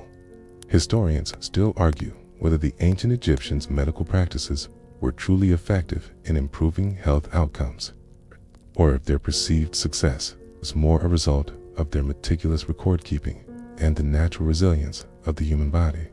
The debate centers on the efficacy of their remedies and procedures, and whether their holistic approach, combining medicine with magic and religion, offered genuine therapeutic benefits or merely psychological comfort. Was it a truly advanced medical system, or a collection of hit-or-miss treatments that sometimes worked? The debate continues, adding another layer of intrigue to this already fascinating tale. You're probably thinking, just tell me if I'd get better. But that's the beauty and the complexity of history. There are rarely simple answers. As you lie there, perhaps feeling a phantom ache or a sudden chill, you can almost imagine the constant battle for health in ancient Egypt. A daily struggle against unseen enemies and unpredictable ailments. Every symptom, every pain, every recovery, a testament to the fragility of life and the limitations of ancient knowledge.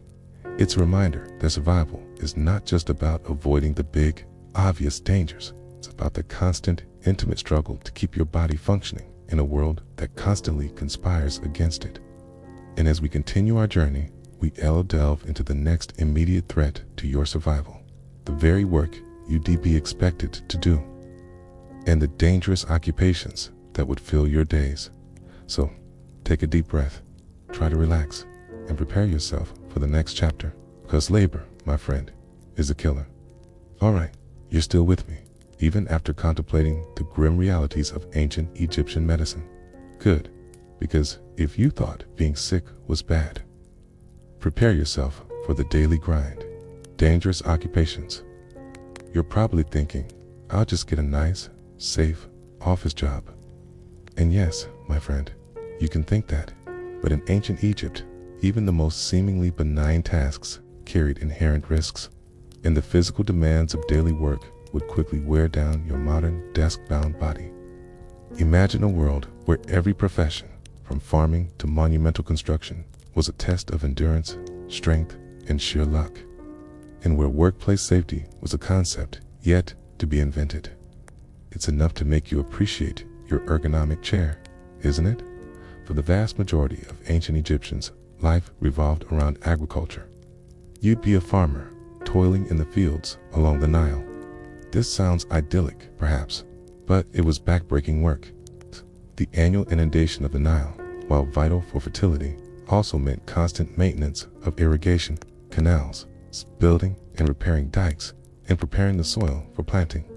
You'd be knee-deep in mud under the relentless sun, using rudimentary tools like wooden plows and hoes. Imagine spending your days hauling water, tilling soil, and harvesting crops by hand. Your muscles aching, your skin raw, and your body constantly exposed to the elements. You'd probably be longing for a tractor, wouldn't you? Or just a really good massage. It's like when you try gardening for the first time, and you realize how much work it actually is. Except, in this case, your livelihood depends on it, and there's no going back to your air-conditioned office. Beyond the physical strain, farming carried numerous risks. You'd be exposed to venomous snakes and scorpions hiding in the fields, to diseases carried by stagnant water, and to the ever-present danger of the Nile itself with its crocodiles and hippos. A simple cut from a sickle could become infected, leading to a debilitating illness or even death. A fall in a muddy field could result in a broken bone, which, as we discussed, would be a life-altering injury. Imagine trying to make a living from the land, knowing that every day brings a new set of dangers, and that one wrong step could mean the end of your ability to provide for your family. You'd probably be very, very careful with every movement, wouldn't you? And constantly scanning your surroundings. It's like when you're working on a construction site and you're constantly aware of all the potential hazards, except, in this case, the construction site is your entire world. Then there were the monumental construction projects, the temples, the tombs, and, of course, the pyramids. All these were often built during the flood season when agricultural labor was less demanding. The work was incredibly dangerous. You'd be hauling massive stones, sometimes weighing many tons, using only human muscle, ropes, and ramps. Accidents were common: falling stones, collapsing ramps, crushed limbs. The sheer scale of these projects meant that thousands of laborers would be working in close proximity, under immense pressure, with little to no safety equipment. Imagine spending your days dragging colossal blocks of stone under the scorching sun, your hands raw, your back screaming, knowing that a single slip could mean instant death. You'd probably be dreaming of a crane, wouldn't you? Or just a very long lunch break. It's like when you're helping a friend move and they have a really heavy couch and you just want to give up and leave it on the curb. Except, in this case, the couch is a pyramid and quitting isn't an option. Mainstream historical fact: the construction of the pyramids and other massive structures in ancient Egypt relied heavily on manual labor, with workers using simple tools and ingenious techniques to move and place enormous stone blocks, while popular myths often depict slaves building the pyramids. Archaeological evidence suggests that many laborers were skilled, paid workers, often farmers working during the Nile's inundation season. This organized, large-scale labor force was a testament to the administrative capabilities of the ancient Egyptian state. But it came at a significant human cost in terms of physical strain and risk of injury. It wasn't just a job. It was a feat of human endurance, a testament to the power of collective effort, and a grim reminder of the value of a strong back. It's like when you see a really impressive building, and you think about all the people who built it, and you realize how much effort went into every single brick. Now, for a quirky tidbit: ancient Egyptian quarry workers sometimes used wooden wedges soaked in water to split large blocks of stone. The wedges would expand as they absorbed water, creating immense pressure that would crack the rock. Imagine trying to split a massive boulder using nothing but wood and water, relying on the slow, relentless power of nature. It's a strange blend of simplicity and sophistication, isn't it? You'd probably be like, so they were basically ancient hydraulic engineers. And yes, my friend, they absolutely were. It's like when you see a really clever hack and you're impressed by its ingenuity, even if it's incredibly low-tech. Beyond farming and construction, other dangerous occupations abounded. Miners, extracting precious metals and stones from remote desert quarries, faced extreme heat, poor ventilation, and the constant threat of cave-ins. Fishermen, navigating the Nile in small boats, risked encounters with crocodiles and hippos, as well as the dangers of drowning or capsizing. Craftsmen, working with hot furnaces, sharp tools, and toxic materials, faced burns, cuts, and exposure to harmful fumes. Imagine a world where every job, no matter how specialized, carried a significant risk of injury, illness, or death. You'd probably be very, very grateful for your safety regulations, wouldn't you? And your workers' compensation. It's like when you watch a documentary about dangerous jobs and you're constantly thinking, nope, not for me. Except, in this case, it's your only option. Even seemingly less physical jobs had their hazards.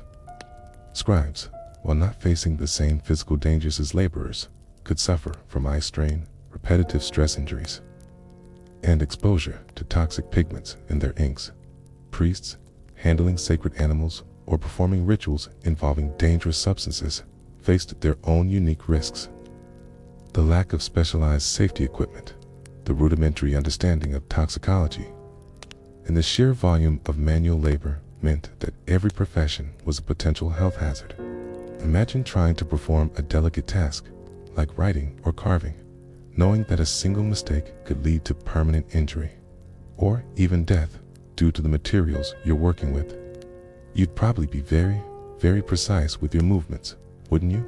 and constantly aware of the dangers around you.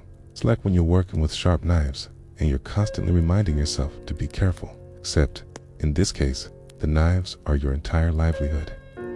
The concept of retirement, or even a long, healthy working life, was largely foreign. Most people worked until their bodies gave out, often in their 30s or 40s. As we discussed, the cumulative effect of years of physical labor, poor nutrition, and constant exposure to disease would take its toll. Your modern body, accustomed to a relatively comfortable working environment and the expectation of a long retirement, would quickly succumb to the relentless demands of ancient Egyptian labor. Imagine a life where your body is your only tool and you work it until it breaks, with no safety net, no pension, and no expectation of a comfortable old age. You'd probably feel a sense of profound exhaustion, wouldn't you? A desperate need for a very long nap. It's like when you're working a really demanding job and you're constantly dreaming of the day you can finally retire. Except, in this case, retirement is a pipe dream and the job never ends. Even the simple act of walking or transporting goods carried risks. The uneven terrain, the lack of paved roads, and the constant movement of people and animals meant that falls, sprains, and collisions were common. Transporting goods by boat on the Nile, while efficient, also carried the risk of capsizing, especially during the flood season or in strong winds. Imagine trying to navigate your daily life, constantly aware of the potential for accidents, knowing that a simple stumble could lead to a life-altering injury.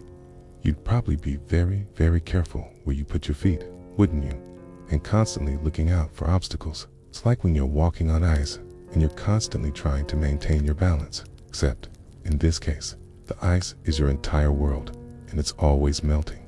Your modern sensibilities, accustomed to safety regulations, protective gear, and the right to refuse unsafe work, would be utterly unprepared for the harsh realities of ancient Egyptian labor. There's no OSHA to call, no union to protect your rights. You'd be entirely at the mercy of your employer, your tools, and the unforgiving environment. You'd be working from sunup to sundown, with little rest and even less pay, often just enough to survive.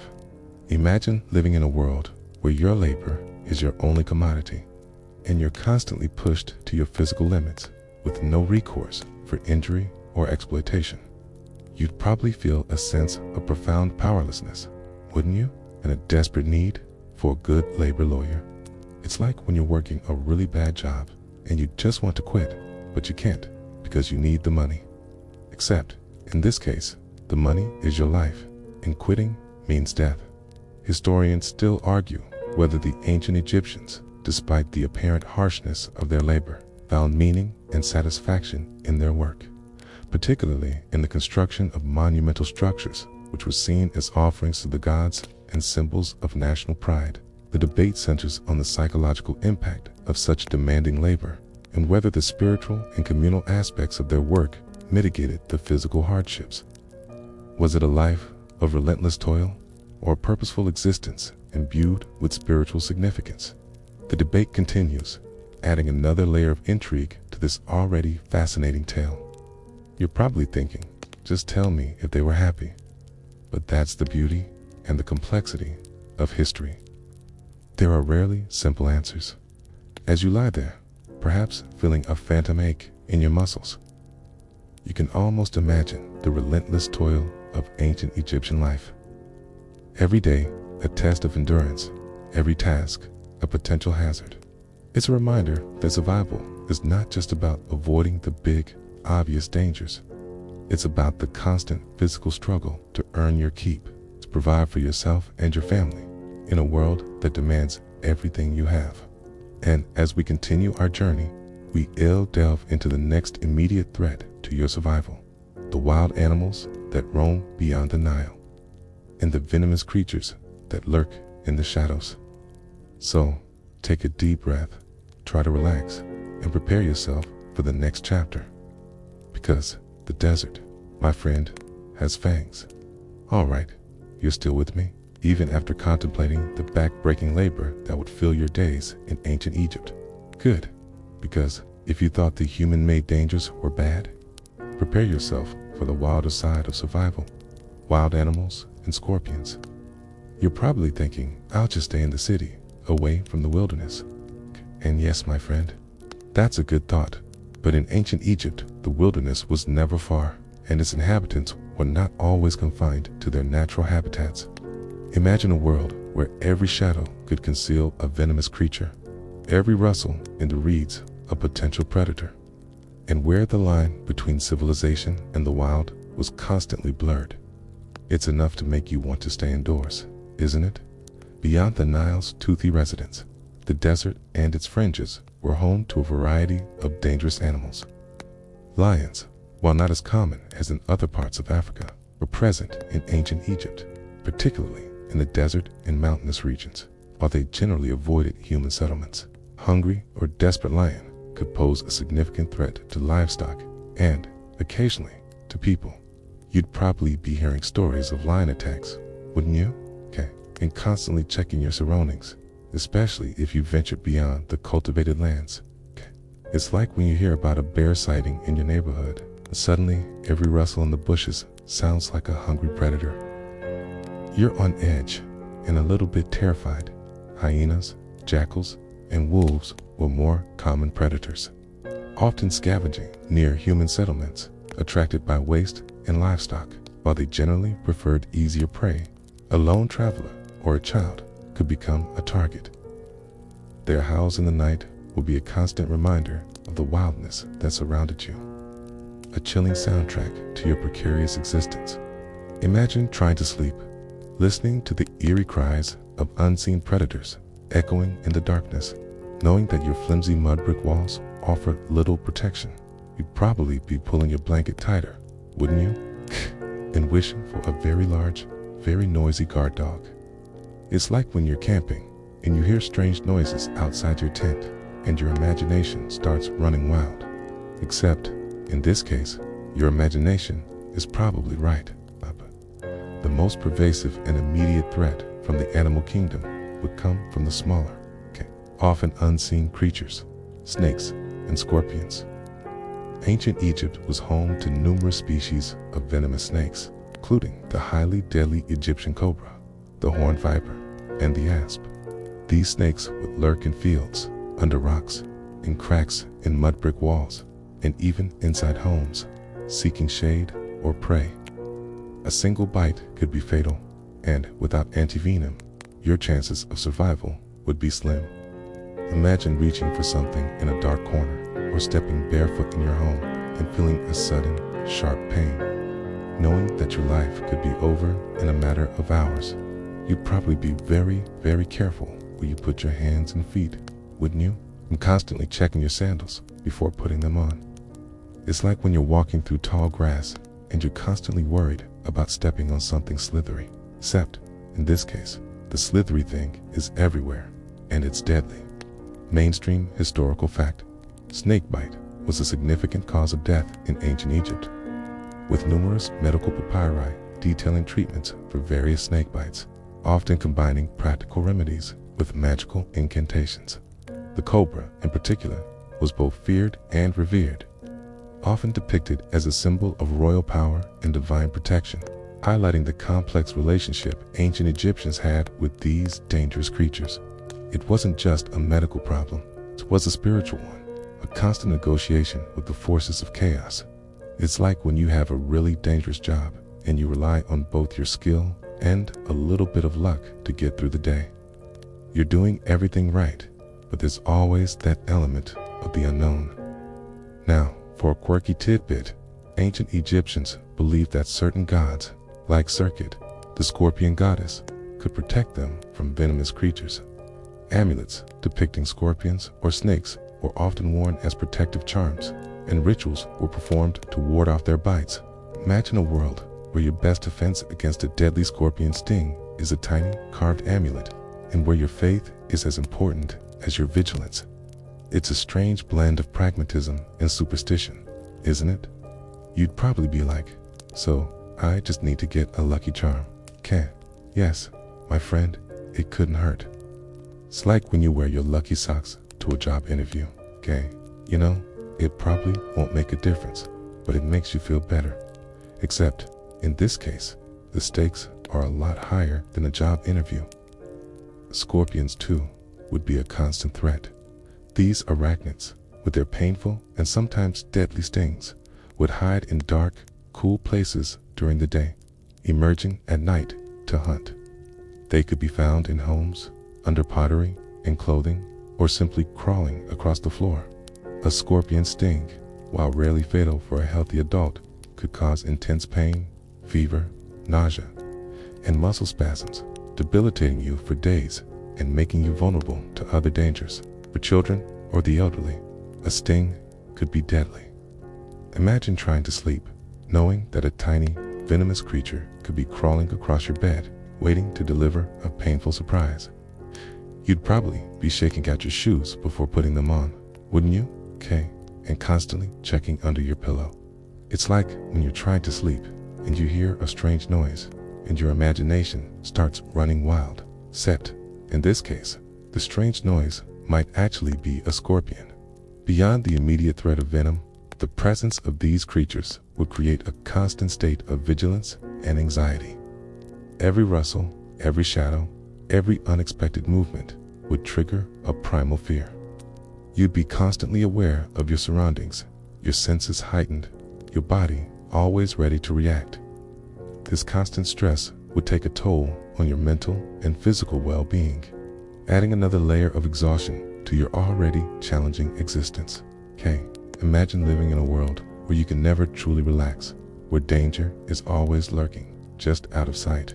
Okay, you'd probably feel a sense of profound paranoia, wouldn't you? Okay, and a desperate need for a good night's sleep without the fear of being bitten. It's like when you're watching a horror movie, okay, and you know something is going to jump out at you, and you're constantly on edge. Except, in this case, the horror movie is your life, okay? Even seemingly harmless creatures could pose a threat. Rats and mice, while not directly dangerous, would carry diseases like plague and typhus and contaminate food supplies.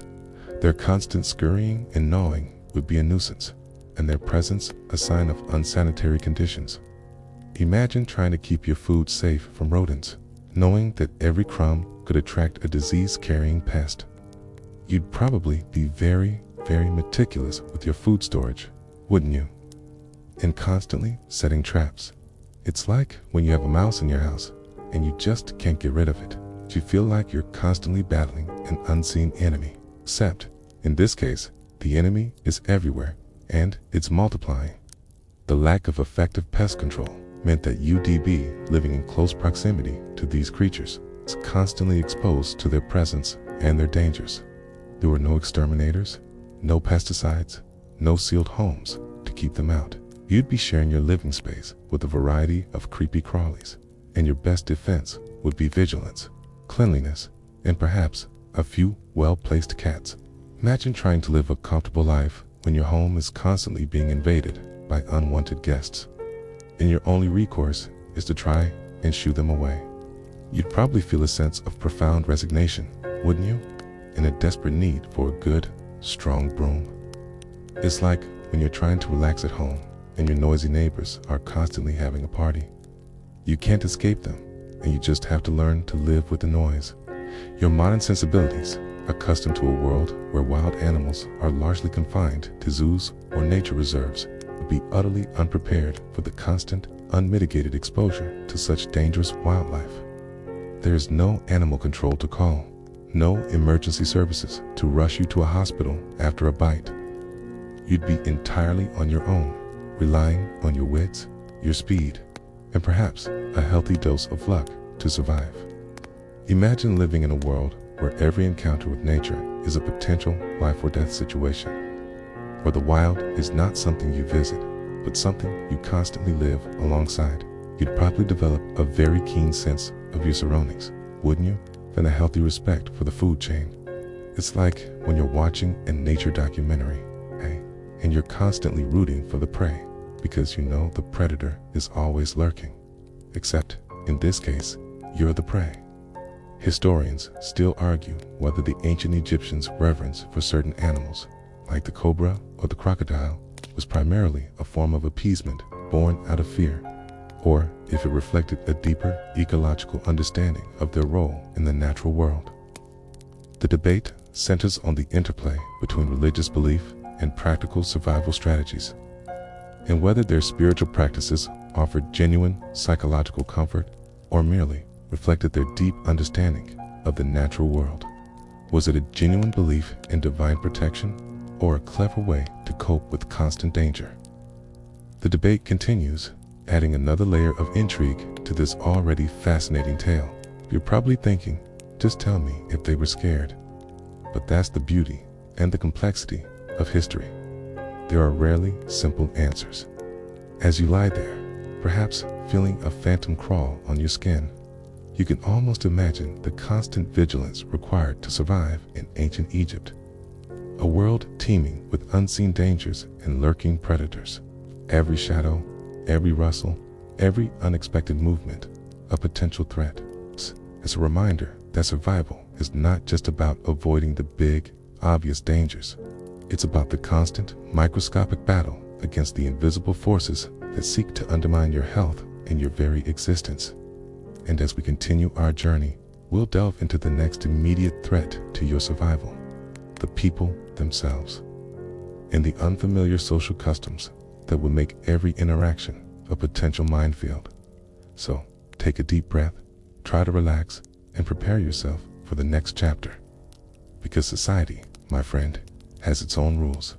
All right, you're still with me. Even after contemplating the slithering and stinging dangers of ancient Egypt's wildlife, good. Because if you thought the natural world was challenging, prepare yourself for the intricate, often baffling minefield of social customs, shock. You're probably thinking, I'm a pretty adaptable person. I can figure out social cues. And yes, my friend, you might be, but in ancient Egypt. The rules of engagement are written in hieroglyphs you can't read, and a simple misstep could lead to anything from mild embarrassment to severe social ostracization, or even worse. Imagine a world where every gesture, every word, every interaction is loaded with unspoken meaning, and you're constantly playing a game of charades with potentially dire consequences. It's enough to make you want to just stay quiet, isn't it? Your modern understanding of personal space, for instance, would be immediately challenged. In a crowded ancient Egyptian city, people would live and work in close proximity. The concept of a personal bubble would be as alien as a smartphone. You'd find yourself constantly brushed against, jostled, and perhaps even touched by strangers. A level of physical intimacy that might make you instinctively recoil. Imagine trying to navigate a bustling marketplace, your senses already overwhelmed, while simultaneously trying to maintain a polite distance from everyone around you, only to find yourself constantly bumping into people. You'd probably feel a sense of profound discomfort, wouldn't you? And wishing for a good, strong force field. It's like when you're on a really crowded subway and everyone is practically on top of each other and you just want to scream. Except, in this case, the subway is your entire life. Then there's the matter of greetings and deference. The way you address someone, the way you bow or don't bow, the words you choose, would all be dictated by their social status relative to yours. A casual, hey there too, a high-ranking official could be seen as a grave insult, while an overly deferential bow to a common laborer might be met with confusion or even suspicion. You'd be constantly trying to gauge who's who, based on their clothing, their demeanor, and the way others interact with them. A subtle dance of social hierarchy that you're utterly unprepared for. Imagine trying to navigate a conversation where every word is a potential social blunder and every gesture could be misinterpreted. You'd probably feel a sense of profound anxiety, wouldn't you? And wishing for a very detailed social etiquette manual. It's like when you're at a fancy dinner party and you're not sure which fork to use and you just want to disappear under the table. Except, in this case, the dinner party is your entire life, and disappearing isn't an option. Eye contact, too, would be a tricky business. While direct eye contact might be a sign of honesty and confidence in your culture, in ancient Egypt, it could be interpreted differently depending on the context and the individuals involved. Prolonged eye contact with someone of higher status might be seen as challenging their authority, while avoiding eye contact entirely might be seen as disrespectful. You'd be constantly trying to find that elusive sweet spot, that perfect balance of engagement and deference. A subtle negotiation that would leave you mentally exhausted. Imagine trying to hold a conversation while simultaneously trying to decipher the unspoken rules of eye contact, your gaze darting around like a nervous bird. You'd probably feel a sense of profound awkwardness, wouldn't you? And wishing for a good pair of sunglasses. It's like when you're trying to flirt with someone, and you're not sure if you'll be making eye contact for too long or not long enough. You're trying, but you're just not getting the signals right. Mainstream historical fact. Ancient Egyptian society was highly hierarchical, with strict social divisions based on birth, occupation, and wealth. Respect for authority and social order was paramount, and deviations from established norms could lead to severe social and legal repercussions. This rigid social structure permeated every aspect of daily life, from the way people dressed and ate to the way they interacted with each other, making social mobility extremely rare and often impossible. It wasn't just a suggestion. It was the law of the land, etched into the very fabric of their society. It's like when you're playing a board game with very strict rules, and you try to make up your own, and everyone just stares at you. You're breaking the game, and everyone knows it. Now, for a quirky tidbit, ancient Egyptians had a strong belief in the power of names and words. Speaking someone's name, especially a god's or a deceased person's, was believed to invoke their presence or power. Imagine a world where every word you utter carries a spiritual weight. And where a casual utterance could accidentally summon a deity or disturb the dead. You'd probably be very, very careful with your vocabulary, wouldn't you? And maybe a little superstitious. It's like when you're playing a game of charades and you accidentally say the word you're trying to act out. You're embarrassed. And everyone knows you messed up. Except, in this case, the consequences are a lot more severe than losing a point. Gender roles were clearly defined and rigidly enforced, while ancient Egyptian women enjoyed more rights and freedoms than women in many other ancient societies. Their primary role was still within the domestic sphere. Public interactions between unrelated men and women would be highly circumscribed, and any perceived impropriety could lead to social scandal. You'd be constantly aware of the unspoken boundaries, the subtle cues that indicate appropriate behavior, and the potential for misinterpretation. Imagine trying to navigate social interactions when every conversation is a potential minefield and every glance could be misconstrued. You'd probably feel a sense of profound constraint, wouldn't you? And wishing for a good, strong gender studies textbook. It's like when you're trying to be polite, but you accidentally offend someone because you didn't understand their cultural norms. You're trying, but you're just not getting it right.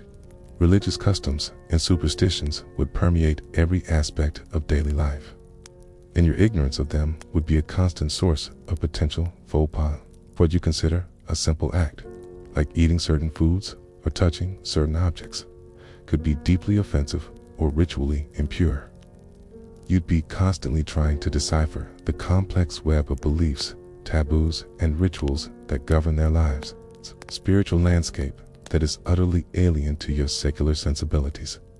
Imagine trying to participate in a religious ceremony when you can't understand the meaning of any of the gestures, any of the words, or any of the symbols. You'd probably feel a sense of profound awkwardness, wouldn't you? And wishing for a very detailed religious instruction manual. It's like when you're at a wedding from a different culture and you're not sure when to stand up, when to sit down, or when to clap. You're trying to be respectful, but you're constantly feeling out of place. Even something as simple as expressing emotion would be governed by different rules. Public displays of affection, or even overt expressions of grief or anger, might be considered inappropriate or undignified. The ancient Egyptians valued composure and self-control, and your modern tendency to wear your heart on your sleeve might be seen as a sign of weakness or immaturity. Imagine trying to suppress your natural reactions to maintain a poker face in every situation. Even when you're feeling overwhelmed or upset, you'd probably feel a sense of profound emotional repression, wouldn't you? And wishing for a good, long therapy session. It's like when you retry to keep a straight face during a really funny moment, and you just want to burst out laughing. Except, in this case, the consequences are a lot more severe than a few strange looks. The concept of hospitality, while present, would also have its own unique rules. Accepting an invitation, offering a gift, or even sharing a meal would all be governed by unspoken protocols. Failing to reciprocate a gesture or offering an inappropriate gift could be seen as a grave insult, damaging your social standing and potentially creating enemies. You'd be constantly trying to navigate these delicate social exchanges, trying to be polite without being presumptuous, and trying to be generous without being ostentatious. Imagine trying to make friends in a world where every social interaction is a test, and every gesture carries a hidden meaning. You'd probably feel a sense of profound loneliness, wouldn't you? And wishing for a good, old-fashioned, straightforward conversation. It's like when you're trying to make small talk with someone who speaks in riddles, and you just want them to get to the point. Its more modern sense of humor, too, would likely fall flat. What you find funny might be considered offensive or simply incomprehensible to an ancient Egyptian. Their jokes, their puns, their comedic timing would be rooted in a cultural context that you don't share, leaving you constantly bewildered or inadvertently insulting. Imagine trying to tell a joke, only to be met with blank stares, or worse, a look of profound disapproval. You'd probably feel a sense of profound awkwardness, wouldn't you? And wishing for a good, old-fashioned laugh track. It's like when you try to tell a joke in a foreign language, and you mess up the punchline, and everyone just stares at you. You're trying, but you're just not getting it right. Even your body language would betray you. Your posture, your gestures, the way you stand or sit, would all convey subtle messages that could be misinterpreted. A casual slouch might be seen as disrespectful, an open hand gesture as aggressive, a crossed arm as defensive. You'd be constantly trying to control your physical presence, to conform to unspoken norms, a silent performance that would leave you physically and mentally drained. Imagine trying to move through the world when every single movement is being scrutinized and every gesture is being judged. You'd probably feel a sense of profound self-consciousness, wouldn't you?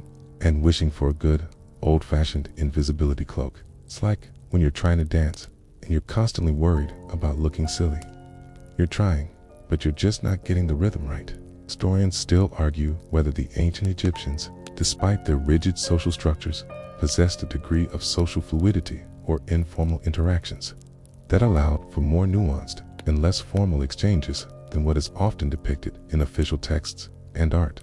The debate centers on the interpretation of archaeological evidence from commoner settlements and personal letters, and whether the idealized portrayals of social order truly reflect the complexities of daily life. Was it a truly rigid society, or did people find ways to bend the rules and express themselves outside of formal settings? The debate continues, adding another layer of intrigue to this already fascinating tale. You're probably thinking, just tell me if I could make friends. But that's the beauty and the complexity of history.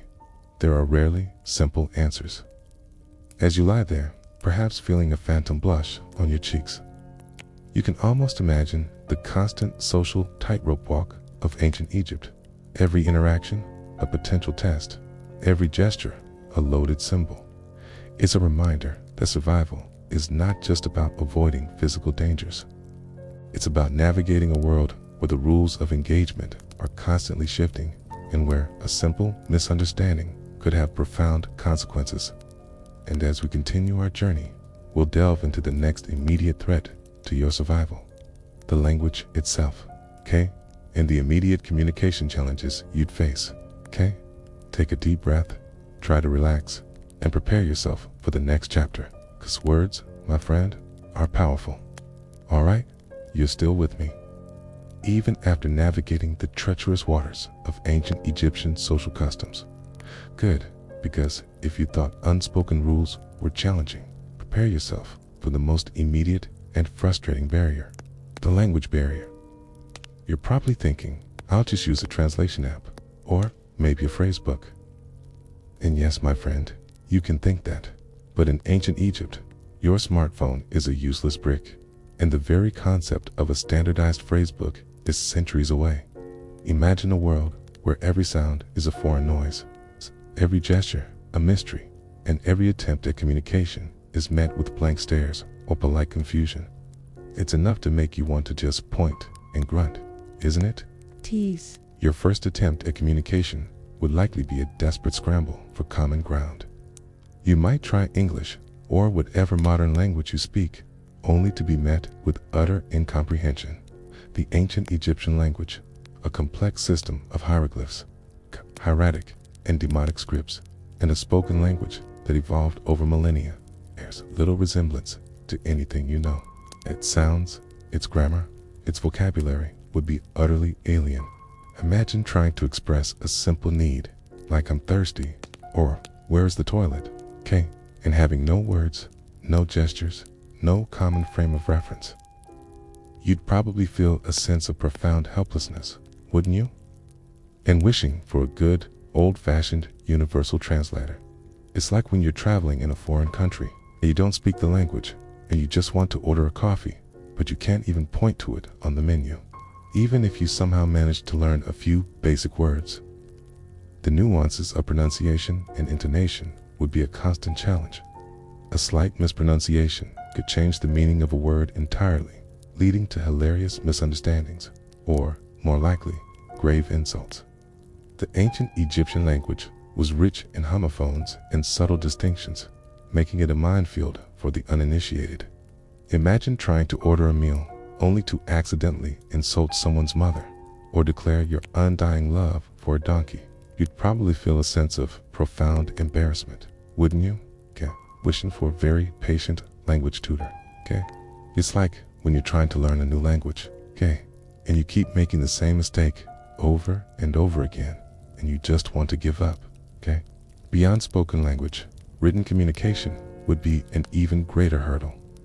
Hieroglyphs, the beautiful and iconic script of ancient Egypt, were complex and often reserved for monumental inscriptions and religious texts. For daily use, scribes employed hieratic, a cursive form of hieroglyphs, and later demotic, an even more simplified script. Learning to read and write any of these would require years of dedicated study, a luxury you simply don't have.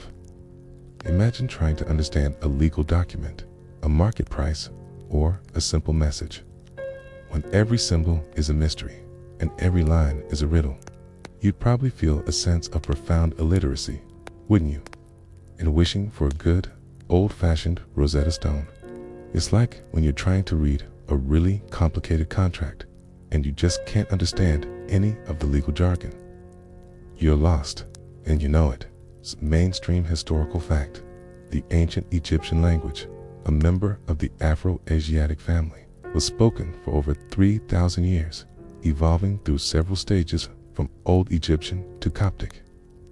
Its decipherment in the 19th century, primarily through the Rosetta Stone, was a monumental achievement that unlocked vast amounts of historical and cultural knowledge, but it highlights the immense linguistic barrier that would have existed for any outsider in ancient times. It wasn't just a different dialect.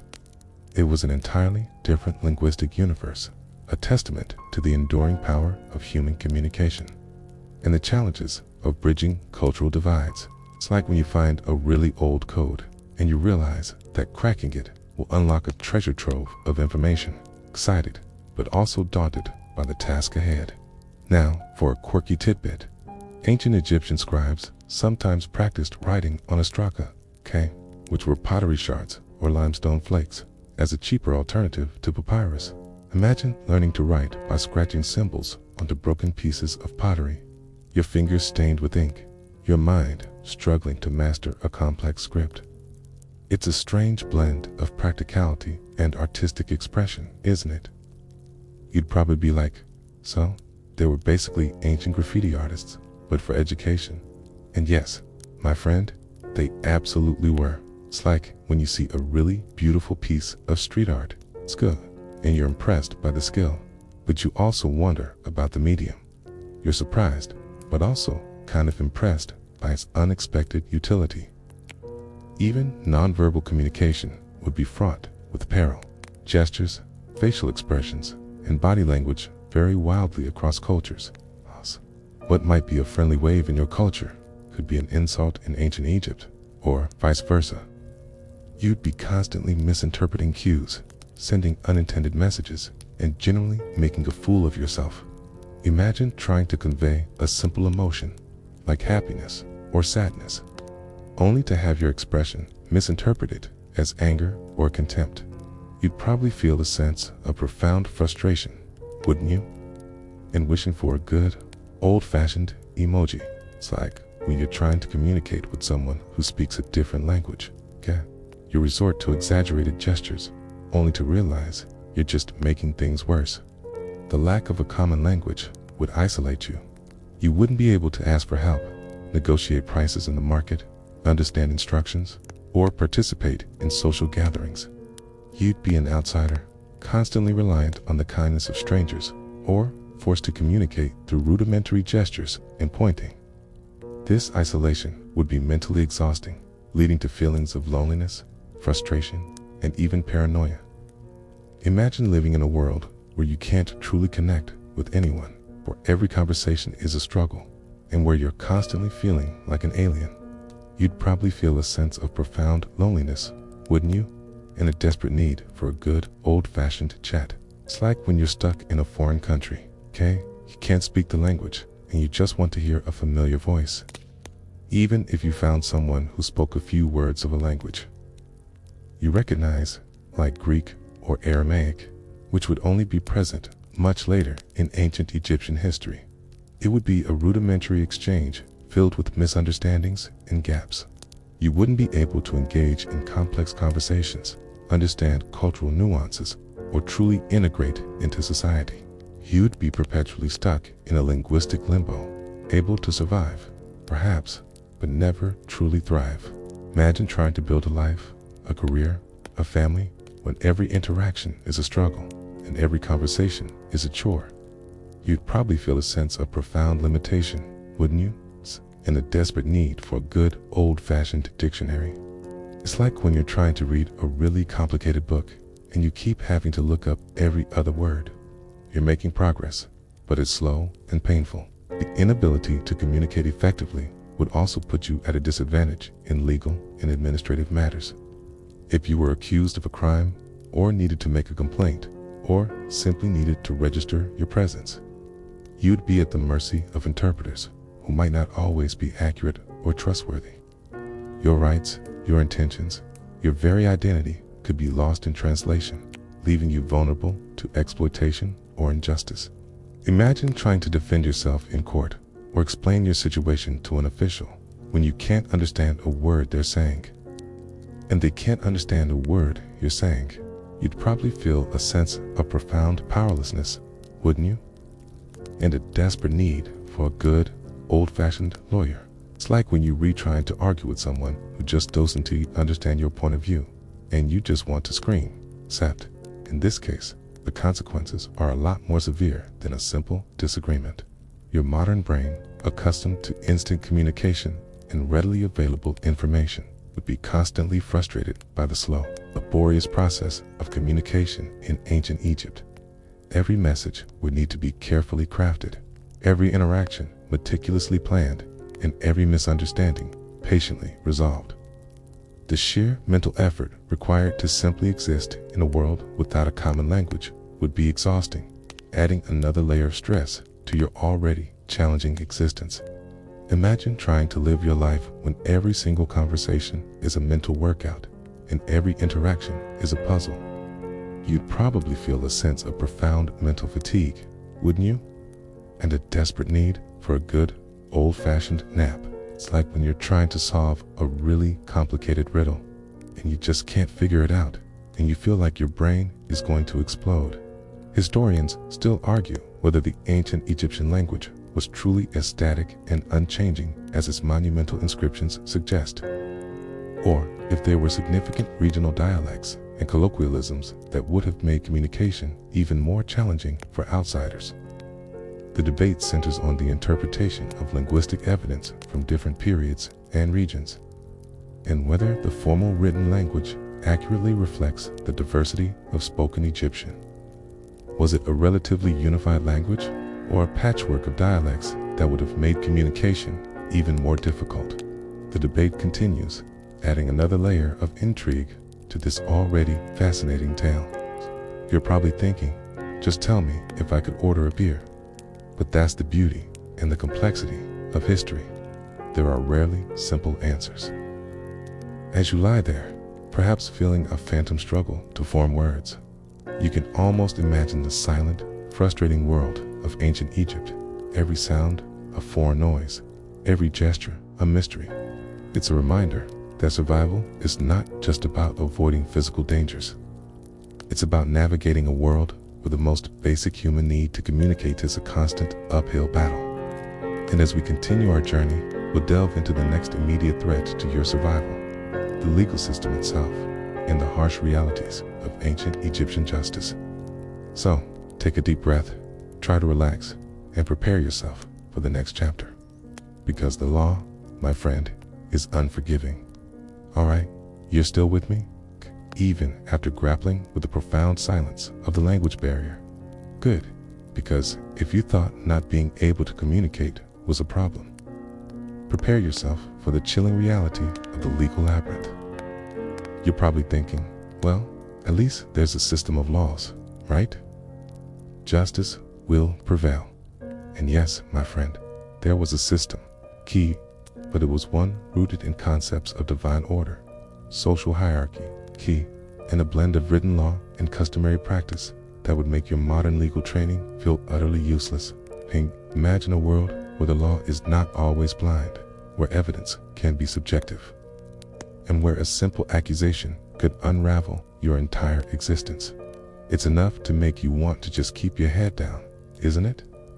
Your modern understanding of innocent until proven guilty would be a foreign concept. In ancient Egypt, the burden of proof often fell heavily on the accused, and the process could be swift and brutal. While there were courts and judges, the concept of a formal defense lawyer, as you know it, didn't exist. You'd be expected to represent yourself, to present your case, and to convince the judges of your innocence, often without understanding the charges fully or the nuances of the legal proceedings. Imagine being dragged before a panel of stern-faced officials, your fate hanging in the balance, and you can't even understand the questions being asked, let alone formulate a coherent defense. You'd probably feel a sense of profound terror, wouldn't you? And wishing for a very good, very loud interpreter. It's like when you're called to the principal's office and you know you're in trouble, but you don't know why, and you just want to disappear. Justice was often administered at various levels, from local councils of elders for minor disputes to high courts for more serious crimes. The pharaoh, as the ultimate divine ruler, was the supreme lawgiver and judge, though he delegated much of this authority. Decisions were often based on testimony, oaths, and sometimes even divine oracles. There was no extensive system of appeals, and once a judgment was rendered, it was often final. Imagine a legal system where the word of a witness or the interpretation of a dream could hold more weight than forensic evidence, and where your fate could be decided by a local council with their own biases and prejudices. You'd probably feel a sense of profound vulnerability, wouldn't you? And wishing for a very objective, very scientific jury. It's like when you're playing a game and the rules keep changing, and you just can't figure out how to win. Its punishments were often harsh and designed to deter crime through public spectacle. It's flogging, mutilations such as cutting off hands or noses for theft or perjury, and forced labor were common for serious crimes like murder, treason, or grave robbery. The penalty was often death, sometimes by impalement or burning. There was no concept of rehabilitation or long-term imprisonment as a primary form of punishment.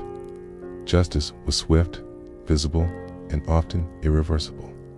Imagine witnessing a public flogging for a minor offense, or seeing someone with a missing hand, knowing that a similar fate could await you for a simple misstep.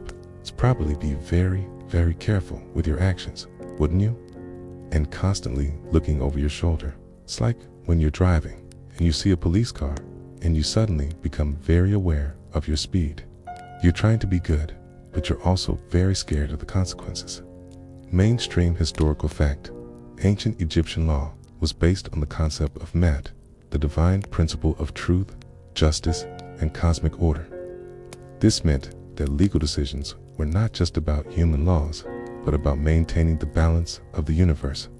Judges were often priests or high-ranking officials, and their rulings were seen as upholding Met. This philosophical underpinning gave their legal system a profound moral and religious weight, making it more than just a set of rules, but a reflection of the divine will. It wasn't just about right and wrong, okay? It was about cosmic harmony, a testament to their deep spiritual connection to the world. It's like when you're playing a game, you realize that the rules are not just arbitrary, but part of a larger, more profound philosophy. You're impressed by the depth of the system. Now, for a quirky tidbit, ancient Egyptian legal documents sometimes included clauses for trial by ordeal, where an accused person might be subjected to a dangerous or painful test, with their survival or injury determining their guilt or innocence. Imagine trying to prove your innocence by walking over hot coals or by being submerged in water, hoping that a divine sign will clear your name. It's a strange blend of faith and brute force, isn't it? You'd probably be like, so? They were basically ancient reality TV show contestants, but with higher stakes. And yes, my friend, they absolutely were. It's like when you're watching a really intense game show and you're on the edge of your seat, hoping the contestant makes it through. Except, in this case, the prize is your life. Debt was a significant issue, hey? While outright slavery for debt was not as common as in some other ancient societies, defaulting on loans could lead to severe consequences, including forced labor or the seizure of property. Contracts, while often oral, could also be written on papyrus, detailing agreements for land, goods, or services. Understanding these agreements and your obligations under them would be crucial to avoiding legal trouble. Imagine trying to navigate a complex financial system with no access to legal counsel, and where a simple misunderstanding could lead to you losing everything you own. You'd probably be very, very careful with your finances, wouldn't you? Okay. And constantly double-checking every agreement. It's like when you're signing a contract and you read every single line, even the fine print, because you don't want to get screwed over. The concept of property rights was well established, but disputes over land, inheritance, or ownership of goods were common. Without clear documentation or witnesses, these disputes could drag on for years, consuming your time, your resources, and your peace of mind. The legal process, while designed to be fair, could be slow and cumbersome, especially for those without connections or influence. Imagine trying to reclaim your rightful property or settle a family dispute when the legal system moves at a snail's pace and every step requires a bribe or a favor.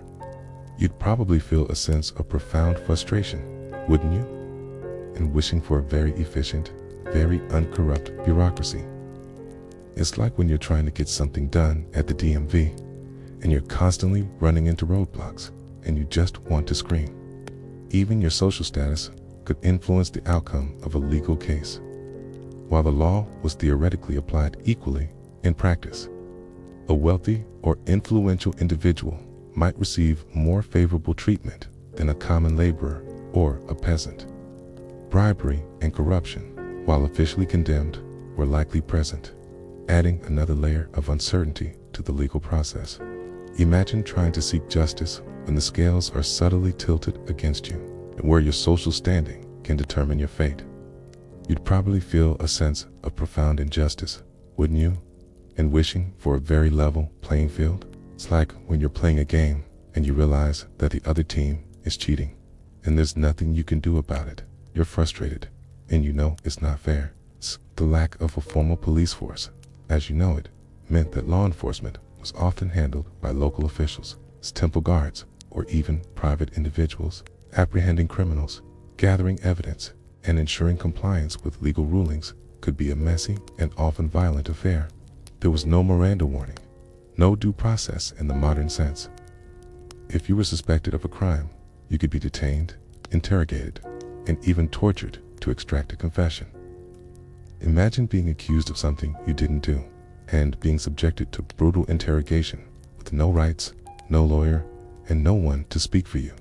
You'd probably feel a sense of profound terror, wouldn't you? And wishing for a very strong human rights organization. It's like when you're watching a really intense crime drama, and you're constantly worried about the innocent person being framed. Except, in this case, the drama is real, and you're the innocent person.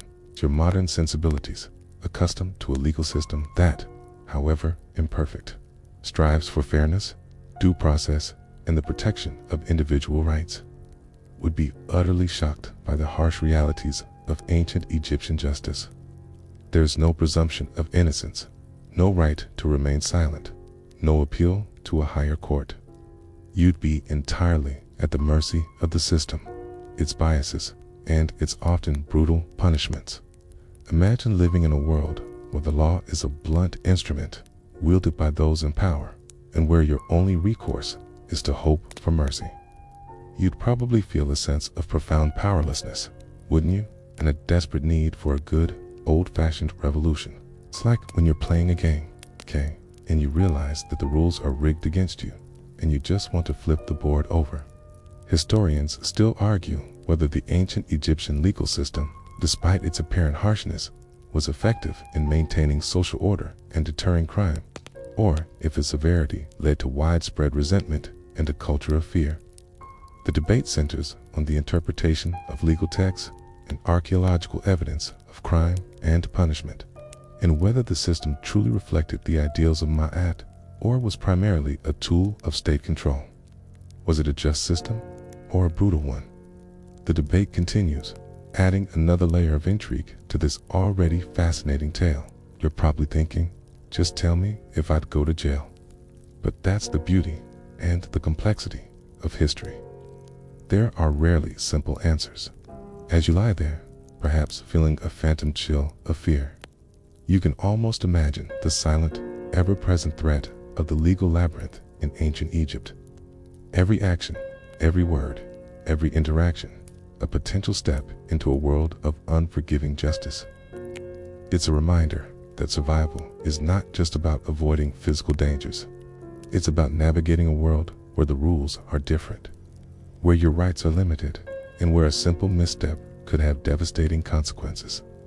And as we continue our journey, we'll delve into the next immediate threat to your survival, the darkness itself, and the dangers and discomforts of nighttime in ancient Egypt. So take a deep breath, try to relax, and prepare yourself for the next chapter, 'cause the night, my friend, has its own terrors. All right, you're still with me, even after contemplating the unforgiving nature of ancient Egyptian justice. Good, because if you thought the daytime was challenging, it's prepared yourself for the truly unsettling reality of nighttime terrors. You're probably thinking, well, at least I can sleep, right?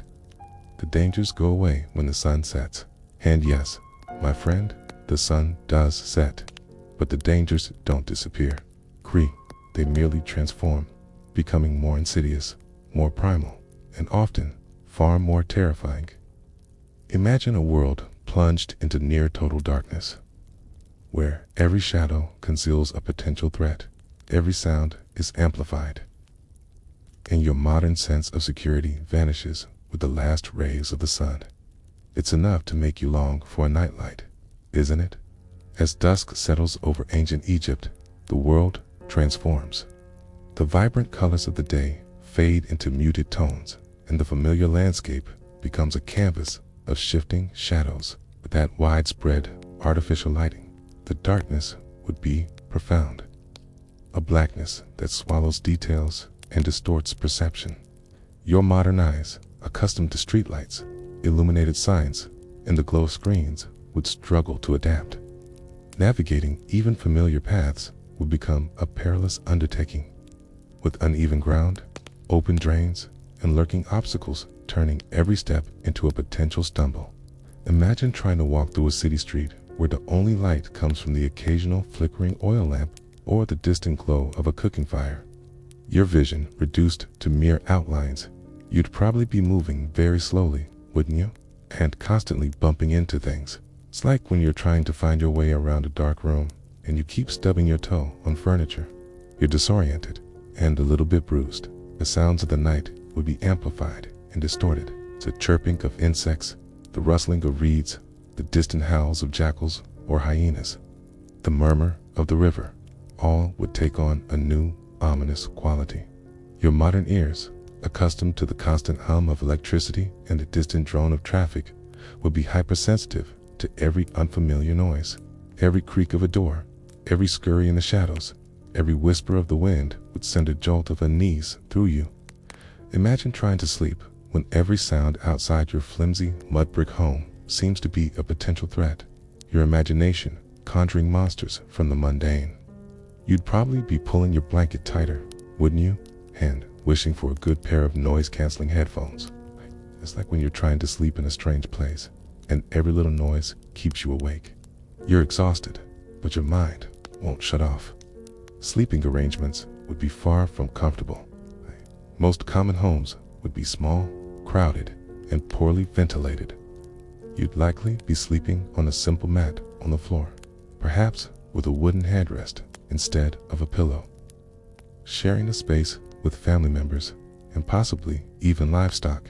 The heat, even at night, could be oppressive, and the constant presence of insects, mosquitoes, fleas, and bed bugs would make restful sleep a challenge, Imagine trying to find comfort and peace in a cramped, stuffy room, your body itching, your ears straining for every sound, and your mind racing with the day's anxieties.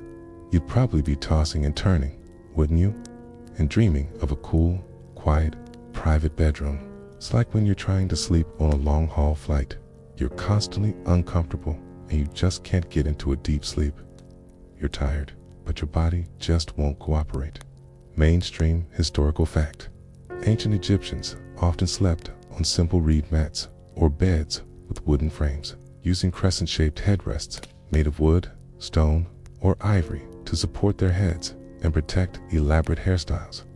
While these headrests might seem uncomfortable to modern sensibilities, they were practical in a hot climate, allowing air circulation around the head and neck, and were often beautifully carved, serving both functional and artistic purposes.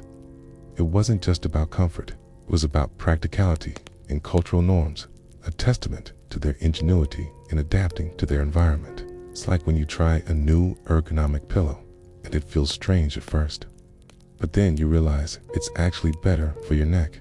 You're surprised, but also kind of impressed by its unexpected utility. Now, for a quirky tidbit, ancient Egyptians sometimes placed protective amulets or spells under their beds or near their doorways to ward off evil spirits and nightmares. Imagine a world where your best defense against a bad dream is a tiny, carved scarab beetle, and where your spiritual well-being is as important as your physical safety. It's a strange blend of pragmatism and superstition, isn't it? You'd probably be like, so they were basically ancient dream catchers, but with more magic. And yes, my friend, they absolutely were. It's like when you have a lucky charm, and you know it probably won't make a difference, but it makes you feel better. Except, in this case, the stakes are a lot higher than a good luck charm. The threat of crime would also increase under the cover of darkness. While ancient Egypt had a legal system, as we discussed, the lack of widespread lighting and organized policing meant that theft, burglary, and even violent crime could be more prevalent at night. Traveling alone after dark would be extremely risky, and even staying within your home wouldn't guarantee complete safety. Imagine trying to sleep knowing that your meager possessions, or even your family, could be targeted by opportunistic criminals, and that help might be hours away. You'd probably be barricading your doors, wouldn't you? And sleeping with one eye open. It's like when you live in a high-crime area and you're constantly worried about your safety. You're on edge and a little bit paranoid. Beyond human threats, the night would bring out the nocturnal creatures, scorpions, as we've mentioned, would emerge from their hiding places, crawling across floors and walls. Snakes, too, would be more active, seeking prey or cooler ground. The fear of stepping on a venomous creature in the dark or finding one in your bed would be a constant, nagging anxiety.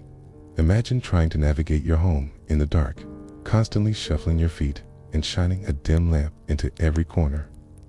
Just to make sure you're not sharing your space with a deadly creature, you'd probably be very, very careful with every step, wouldn't you? And wishing for a good, strong flashlight.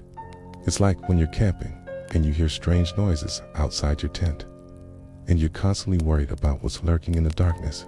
You're scared, and you know it. The psychological impact of constant darkness and the heightened sense of vulnerability would be significant. Your modern mind, accustomed to the comforting glow of artificial light, would struggle with the profound blackness of an ancient Egyptian night.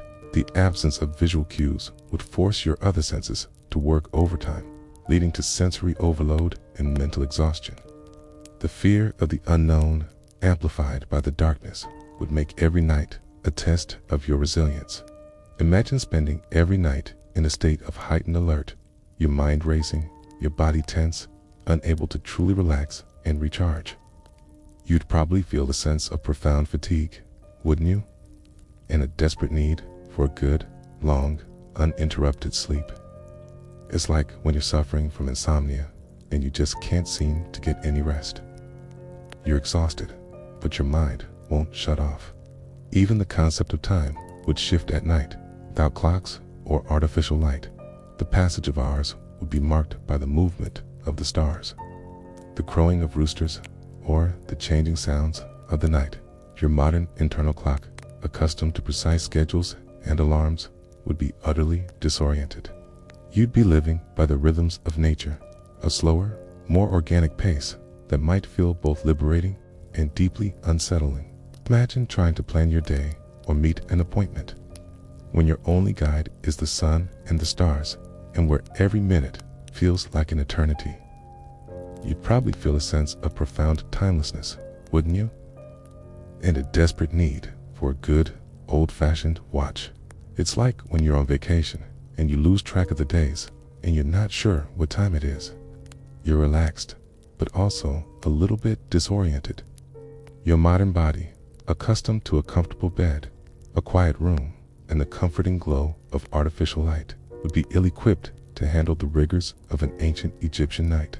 The constant discomfort, the pervasive fear, and the lack of restful sleep would quickly take their toll on your physical and mental health. You'd be constantly exhausted, your immune system weakened, and your ability to cope with the challenges of the day severely compromised. Imagine trying to function effectively when you're perpetually sleep-deprived, your body aching, and your mind clouded by anxiety. You'd probably feel a sense of profound weariness, wouldn't you?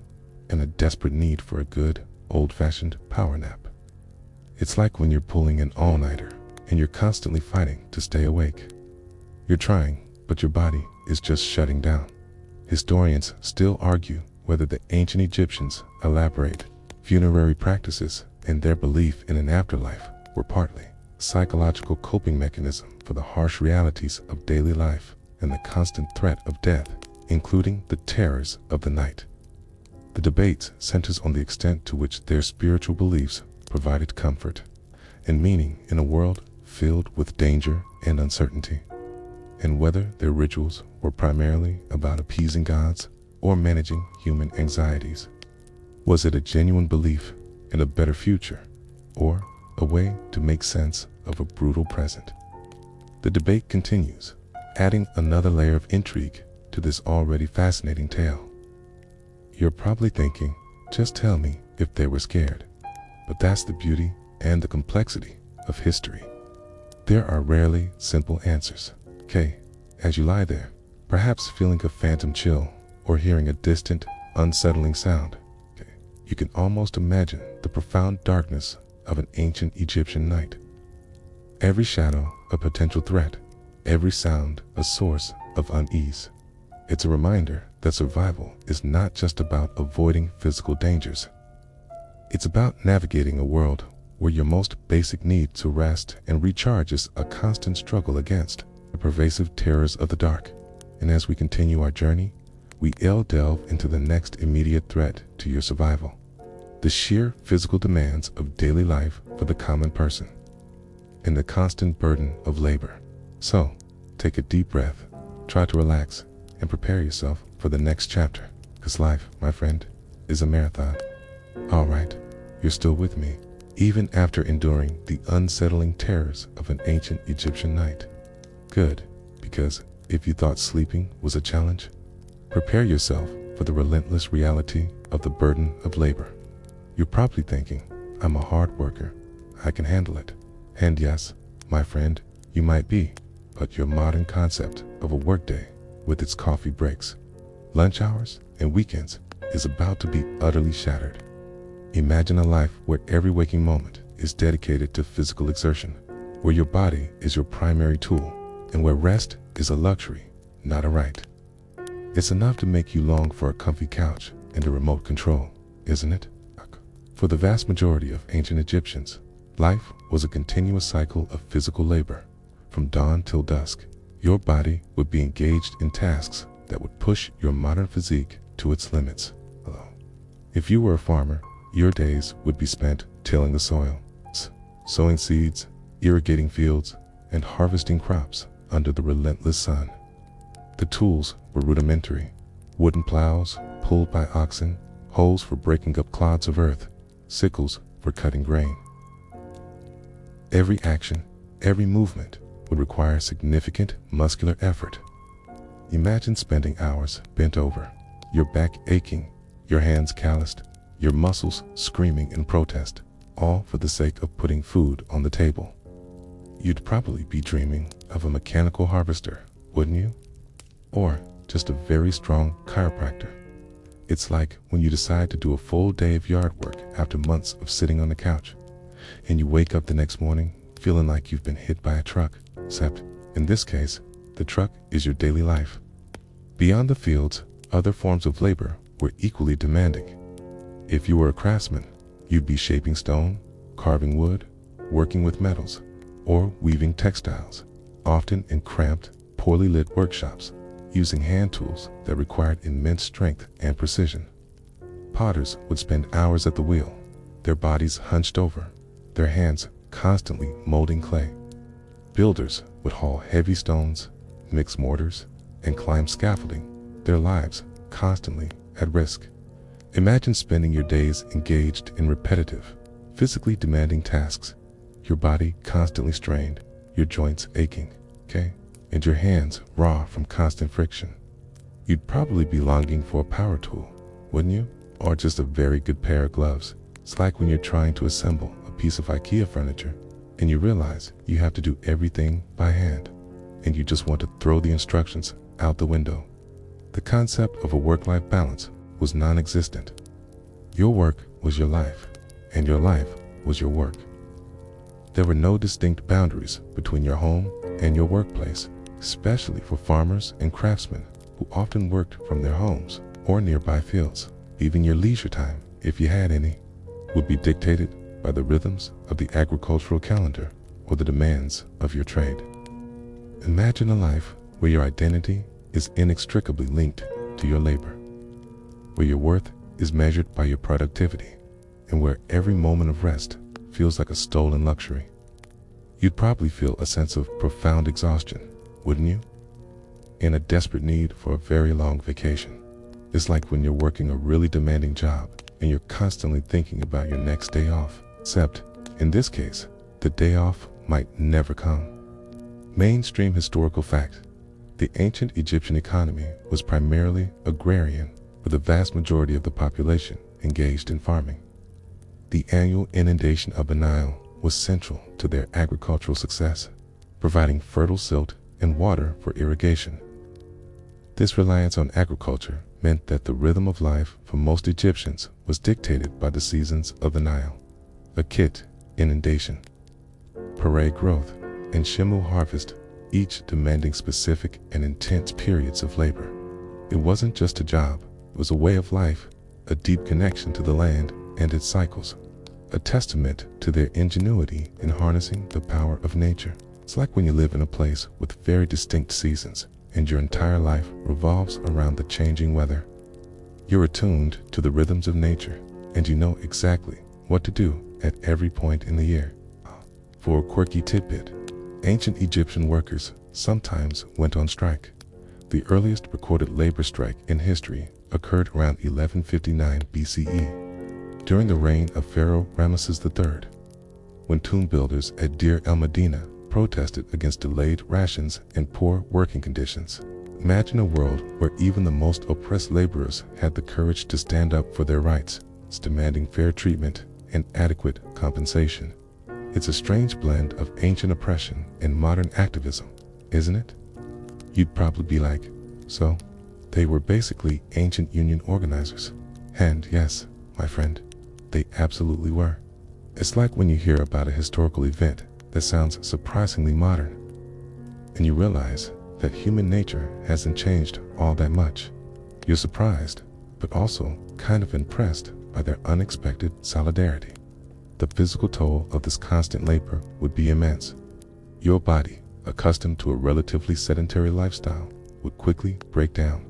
Chronic pain in your back, joints, and muscles would become your constant companion. Arthritis, spinal degeneration, and bone fractures would be common ailments, often leading to permanent disability. The cumulative effect of years of physical exertion, combined with poor nutrition and inadequate medical care, would mean that your body would age rapidly, leaving you feeling old and worn out long before your time. Imagine your body, once vibrant and strong, slowly deteriorating, its strength ebbing away, its movements becoming stiff and painful. You'd probably be longing for a good physical therapist, wouldn't you? Or just a very comfortable armchair. It's like when you're trying to run a marathon and your body is screaming at you to stop, but you just have to keep going. Except, in this case, the marathon is your entire life and there's no finish line. Even seemingly simple tasks like fetching water or grinding grain would be incredibly time-consuming and physically demanding. Water would have to be carried from the Nile or a well, often in heavy jars, over long distances. Grain would be ground by hand, using a saddle corn, a laborious process that would take hours to produce enough flour for a single family. Imagine spending a significant portion of your day just performing basic survival tasks, your body constantly working, your energy constantly depleted. You'd probably be dreaming of a running tap, wouldn't you? Or just a very efficient coffee grinder. It's like when you're trying to cook a complicated meal from scratch, and you realize how much effort goes into every single ingredient.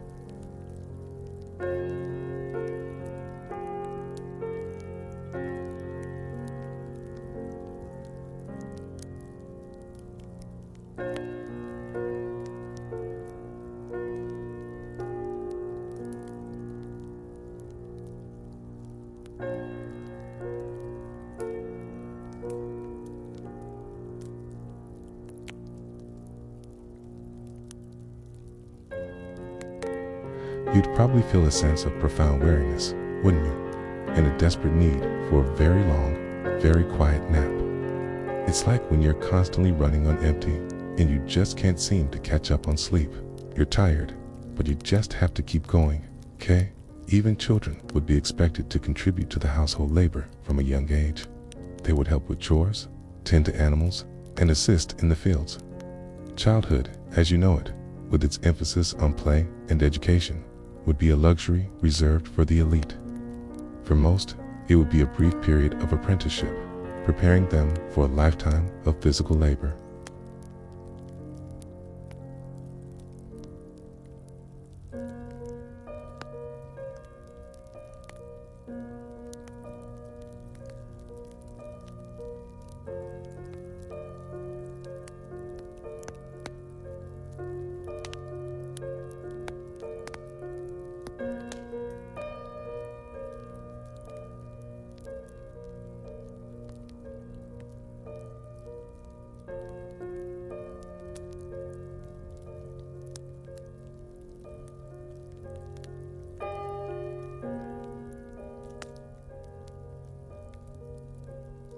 you'd probably feel a sense of profound powerlessness, wouldn't you? And a desperate need for a good, old-fashioned union.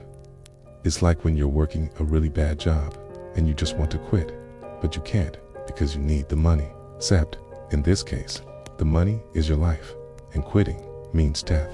Historians still argue whether the ancient Egyptians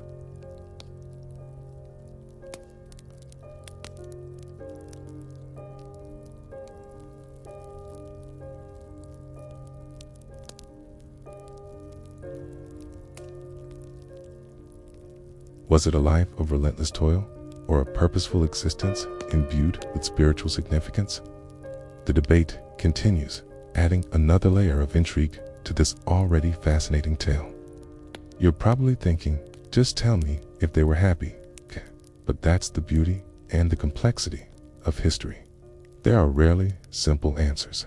You lie there, perhaps feeling a phantom ache in your muscles. You can almost imagine the relentless toil of ancient Egyptian life. Every day a test of endurance, every task a potential hazard. It's a reminder that survival is not just about avoiding the big, obvious dangers. It's about the constant physical struggle to earn your keep, to provide for yourself and your family in a world that demands everything you have. And as we continue our journey, we'll delve into the next immediate threat to your survival, the spiritual landscape itself, and the religious rituals and superstitions that would govern every aspect of your life. Take a deep breath, try to relax, and prepare yourself for the next chapter. Because faith, my friend, is a powerful force.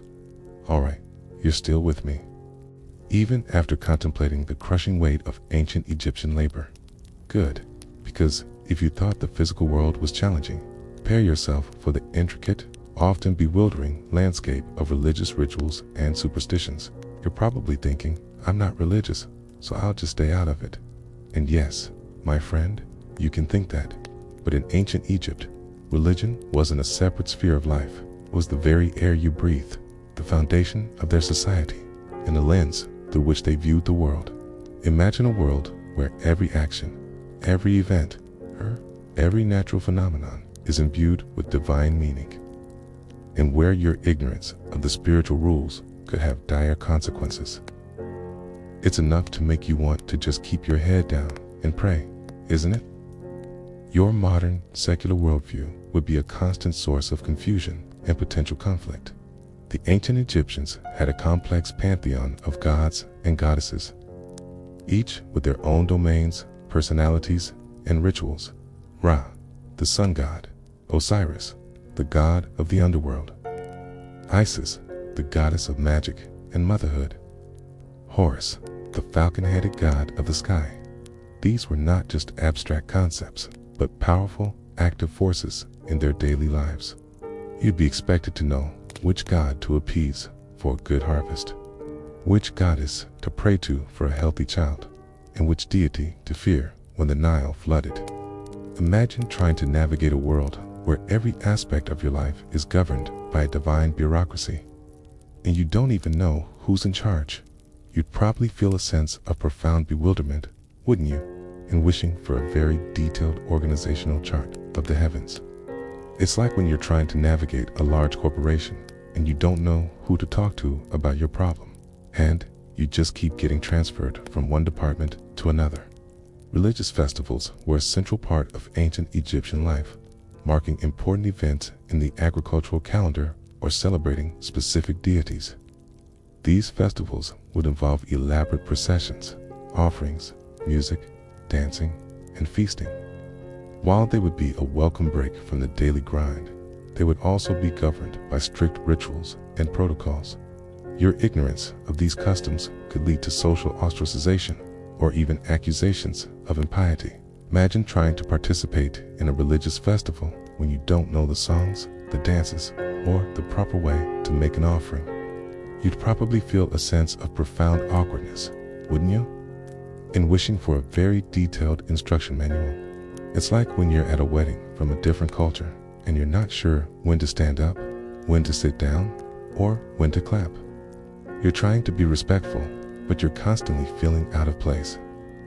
Beyond the major gods, the ancient Egyptians also believed in a host of lesser deities, spirits, and demons that could influence their lives for good or ill. They would use amulets, spells, and rituals to protect themselves from these supernatural forces.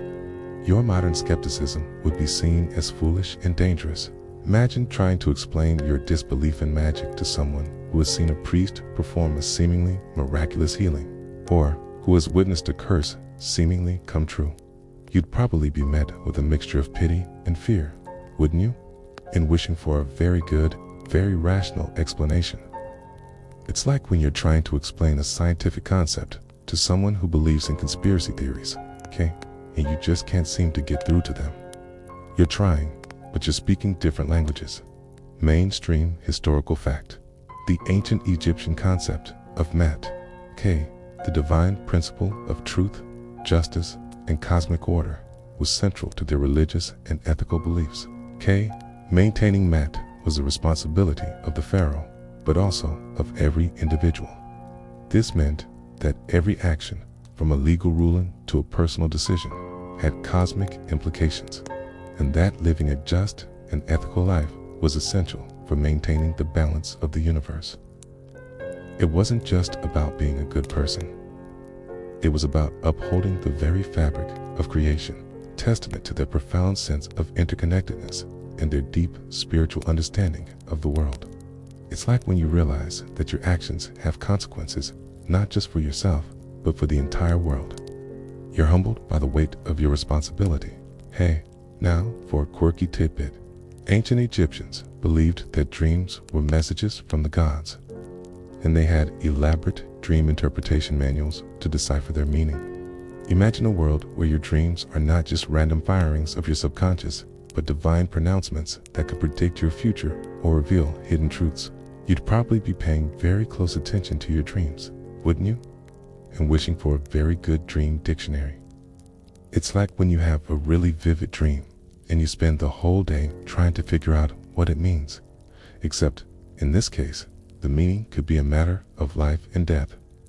The concept of the afterlife was central to ancient Egyptian religion and their elaborate funerary practices, including mummification and the construction of tombs, were designed to ensure a successful journey to the next world. Your modern understanding of death as a final end would be seen as a bleak and terrifying prospect.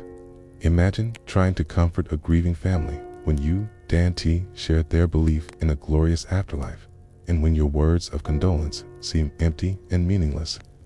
You'd probably feel a sense of profound inadequacy, wouldn't you? And wishing for a very good, very universal understanding of grief. It's like when you read trying to comfort a friend who has lost a loved one, and you just don't know what to say. You're trying, but your words feel hollow. Superstitions were rampant, and they would govern every aspect of daily life. Certain days were considered lucky or unlucky. Certain animals were seen as omens, and certain actions were believed to attract good or bad fortune. Your modern rationality would be constantly at odds with this pervasive belief in the supernatural. Imagine trying to go about your day when every decision is fraught with superstitious significance, and where a simple mistake could be seen as a sign of impending doom.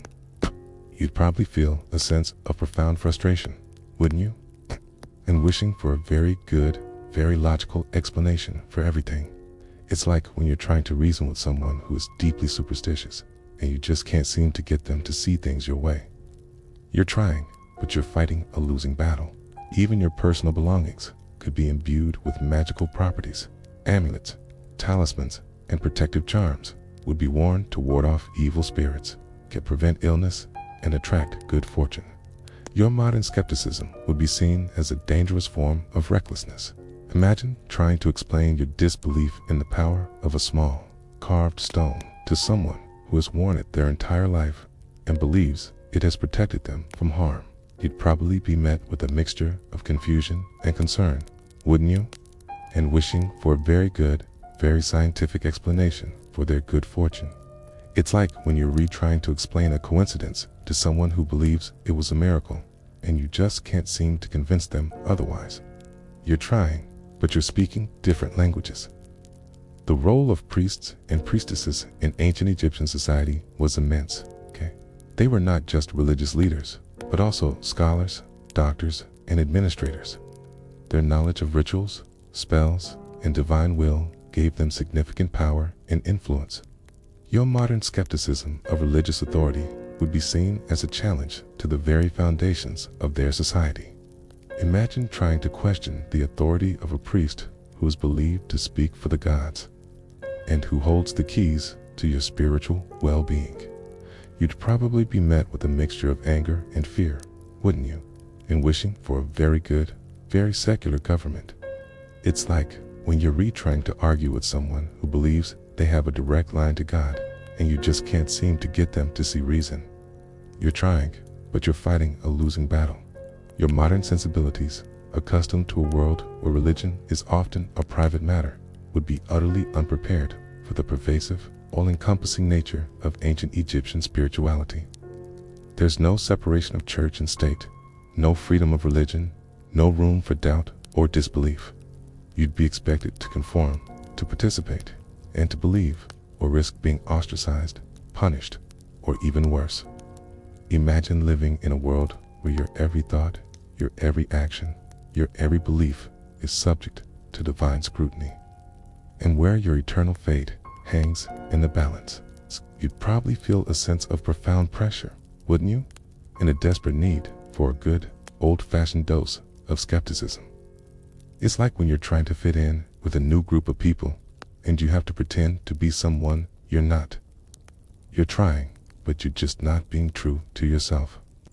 Historians still argue whether the ancient Egyptians' religious beliefs were a source of genuine spiritual comfort and social cohesion, or a tool of state control used to maintain the power of the pharaoh and the priestly class.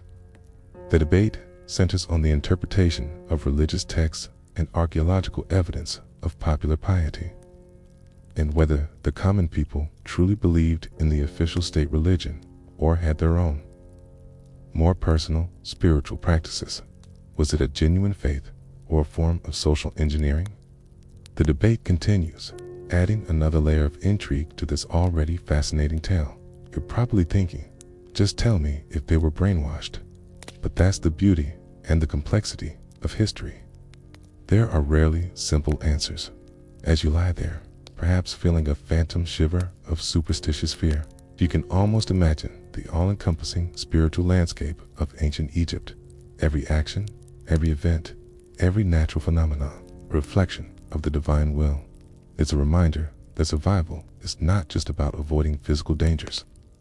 It's about navigating a world where the rules are written in the stars, where your fate is in the hands of the gods, and where a simple act of disbelief could have devastating consequences. And as we continue our journey, we'll delve into the next immediate threat to your survival, the very clothes on your back, and the practicalities and discomforts of ancient Egyptian attire. So, take a deep breath, try to relax, and prepare yourself for the next chapter. Because fashion, my friend, is a battlefield. Alright, you're still with me? Even after tiptoeing through rituals, omens, and dream dictionaries that could make your head spin. Good, because now the very clothes on your back get a turn at humbling you. You imagine slipping into something comfy, maybe a moisture-wicking tee, a pair of forgiving joggers. Cute. Here, your skin meets linen, and linen meets heat, dust, sweat, and the kind of sun that peels the idea of comfort right off your bones. You dress not to impress, exactly, but to survive, to signal who you are, and to keep moving when the air feels like hot syrup. You wake to that brittle dawn cool and reach for what everyone reaches for, linen. Flax becomes fiber, becomes thread, becomes the thing that touches almost every ancient Egyptian body. You can taste the process in the cloth fields of pale blue flax blossoms. Stalks redded in water until fibers slip loose, spinners' fingers coaxing, twist. Weavers at vertical looms, pulling the warp into order. The best linen gleams almost white, a status signal and a kind of portable breeze. The everyday stuff is coarser, a little scratchy, like a grandparent's dishcloth repurposed as lifestyle. Wool exists, sure, but it's suspect in temples and misery in the heat. You hold up a simple kilt to Shindatand, run your hand over its pleats, stiff with starch from plant gums. You think crisp, your thighs think chafe. You tie it on with careful folds, because everything here speaks with fabric. And you don't want your sentences to read as gibberish. Men's kilts vary, short and practical for labor, longer and more architectural for officials who need to look like they manage an entire inundation with a raised eyebrow. Women's sheath dresses cling caliceris.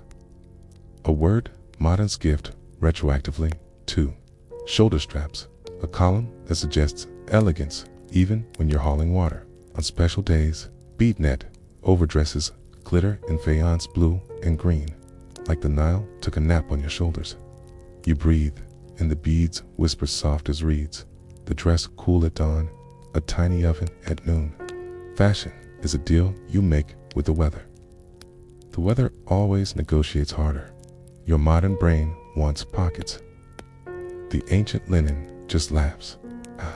You tuck a small knife into a belt, slip a cosmetic pot into a basket, and accept that every errand adds one more thing to carry. Jewelry does heavy lifting. All those broad collars, wasek, with concentric arcs of faience, cornelian, and gold say, I belong, I'm blessed, and I prefer you notice. Bracelets clink at wrists and ankles. Amulets ride hidden against skin to give the day a nudge toward mercy. A cat amulet, maybe, because protection has whiskers here. It's mainstream historical fact. The overwhelming majority of ancient Egyptian clothing was linen derived from flax, woven in grades from coarse to remarkably fine. High-status linen could be so tightly woven it appeared sheer, and elite wardrobes often included multiple pleated garments and broad collars of faience and gold. Wool was used, but considered ritually impure in certain sacred contexts, and rarely appears in temple depictions. You learn hair the way you learned water, cautiously. Shaving your head seems drastic until lice and heat make the decision for you. Many shave, then reach for wigs, human hair woven onto plant fiber foundations, styled in smooth bobs, tiered curls, or elaborate braids, lacquered just enough to hold their geometry in the breeze. You set a wig on your sweaty scalp and feel your temperature climb a notch. Okay. Beauty here is a cardio workout. Priests glide by with clean-shaven pates, gleaming with oil, proof of ritual purity and practical pest control. Oh, you, not a priest, still dab on perfumed oil at your crown and along the collarbones, 'cause the day will be long and the nose is a soft-hearted judge. Cosmetics aren't optional, they're equipment. Kohl rims, your eyes black as obsidian ground. Galena, for men and women, more than a look, it's a shield. The dark line cuts glare like the ancient version of polarized sunglasses. And trace lead salts have antibacterial properties that keep your eyelids calmer in a dust storm of flies. A wash of malachite green does not hurt your mood either. Tiny, cool rivers painted where your eyes ache. Okay. You lean over a polished copper mirror, pinch a wooden applicator between fingers. Okay. And steady your breath the way an archer steadies a shot. You might be sweaty, hungry, and vaguely itchy, but your eyeliner, flawless. That joke 1. The miracle of Katai persistence in a climate where bread goes stale mid-slice. Footwear offers choices that are not choices at all. Many days you go barefoot. Your soles get intimate with earth, cobbles, and the odd sharp pebble that has personal vendetta energy. When you do wear sandals, they're papyrus or leather.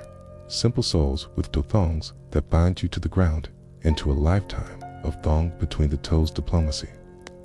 The sand is a trickster. It can be cold before dawn and a skillet by noon. You'll learn the dance-shaded paths, light feet, sandals off to cross, soft silt, sandals on to cross shards and thorns. A blister forms and becomes part of your personality. Joke 2. You catch yourself adjusting your sandals for comfort, the way you've once adjusted your ergonomic office chair.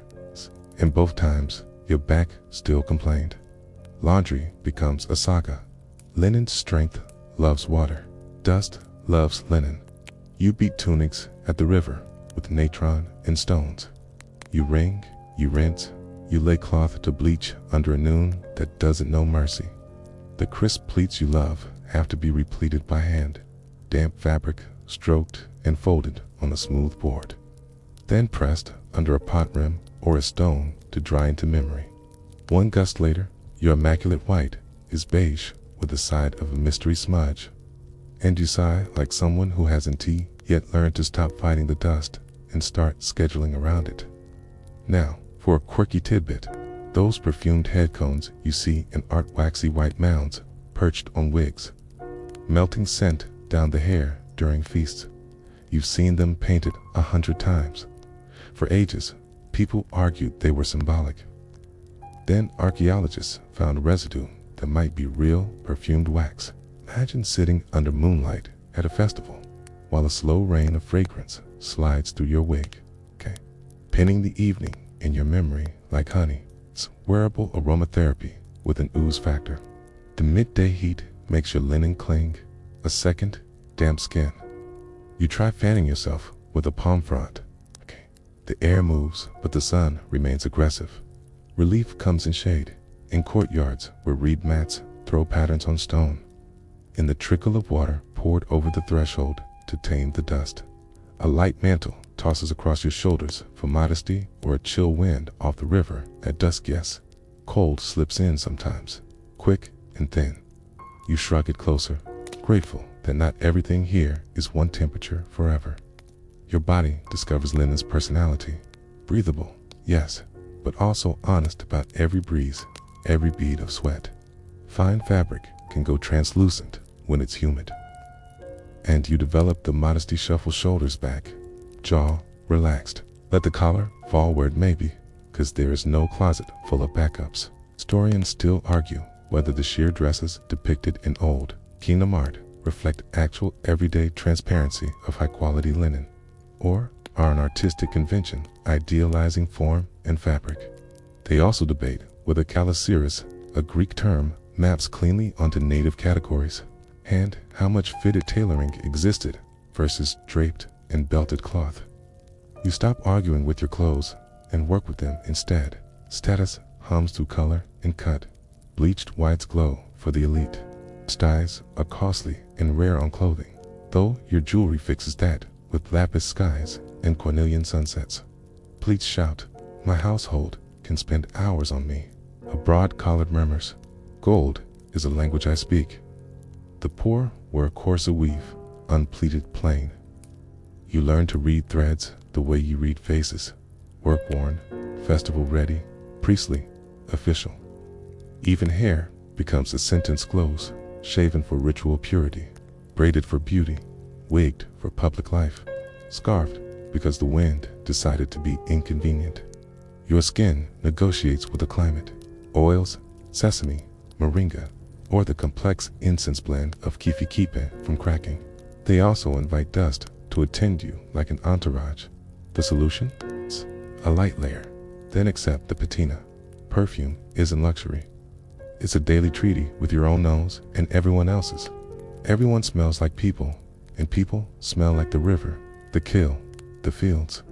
Joke 3 arrives when you catch a whiff of your own kithy cloud and think, I smell like a temple gift shop, and frankly, it's an upgrade. Undergarments are more suggestion than standard. Men might wear a linen loincloth beneath a kilt.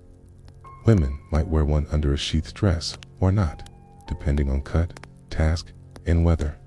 What protects modesty is context. Who's around, what you're doing, what the day asks of your body.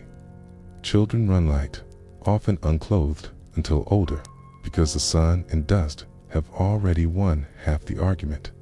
At home, tunics loosen, belts slip, shoulders go bare. The city sees your public self. The courtyard hosts your breathable truth.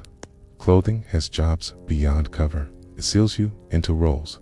Scribe in a clean white skirt with a reed case tucked at the waist. Fisherman in a short kilt in a net slung like a second rib cage. Temple singer with a pleated dress that carries sound like a sail carries wind. Garments take offerings, catch spilled beer, hold baby drool, wipe tears, and shade eyes.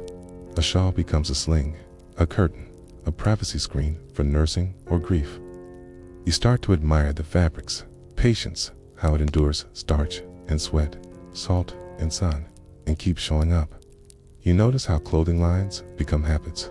Your hands remember how many wraps hold a kilt in place. Your shoulders memorize which mental edge falls without slipping.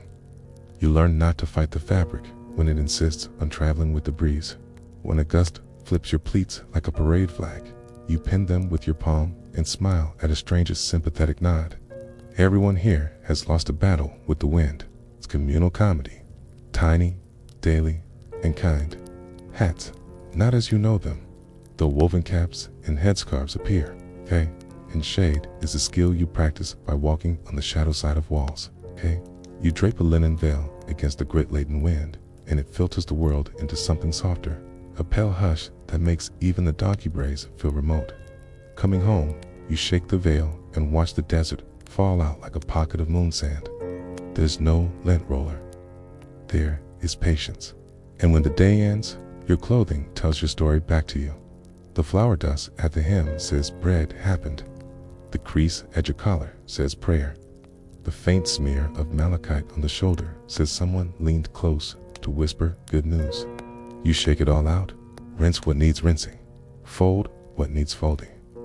In the lamplight, linen becomes landscape ridges of pleats, valleys of soft wear, little constellations of stitch marks that held you together, while the sun tried to take you apart. Historians still argue whether most households had access to truly fine, near-shear linen, or if such textiles were restricted largely to elite contexts, and whether bead-to-net dresses were daily wear or reserved for ceremonial performance.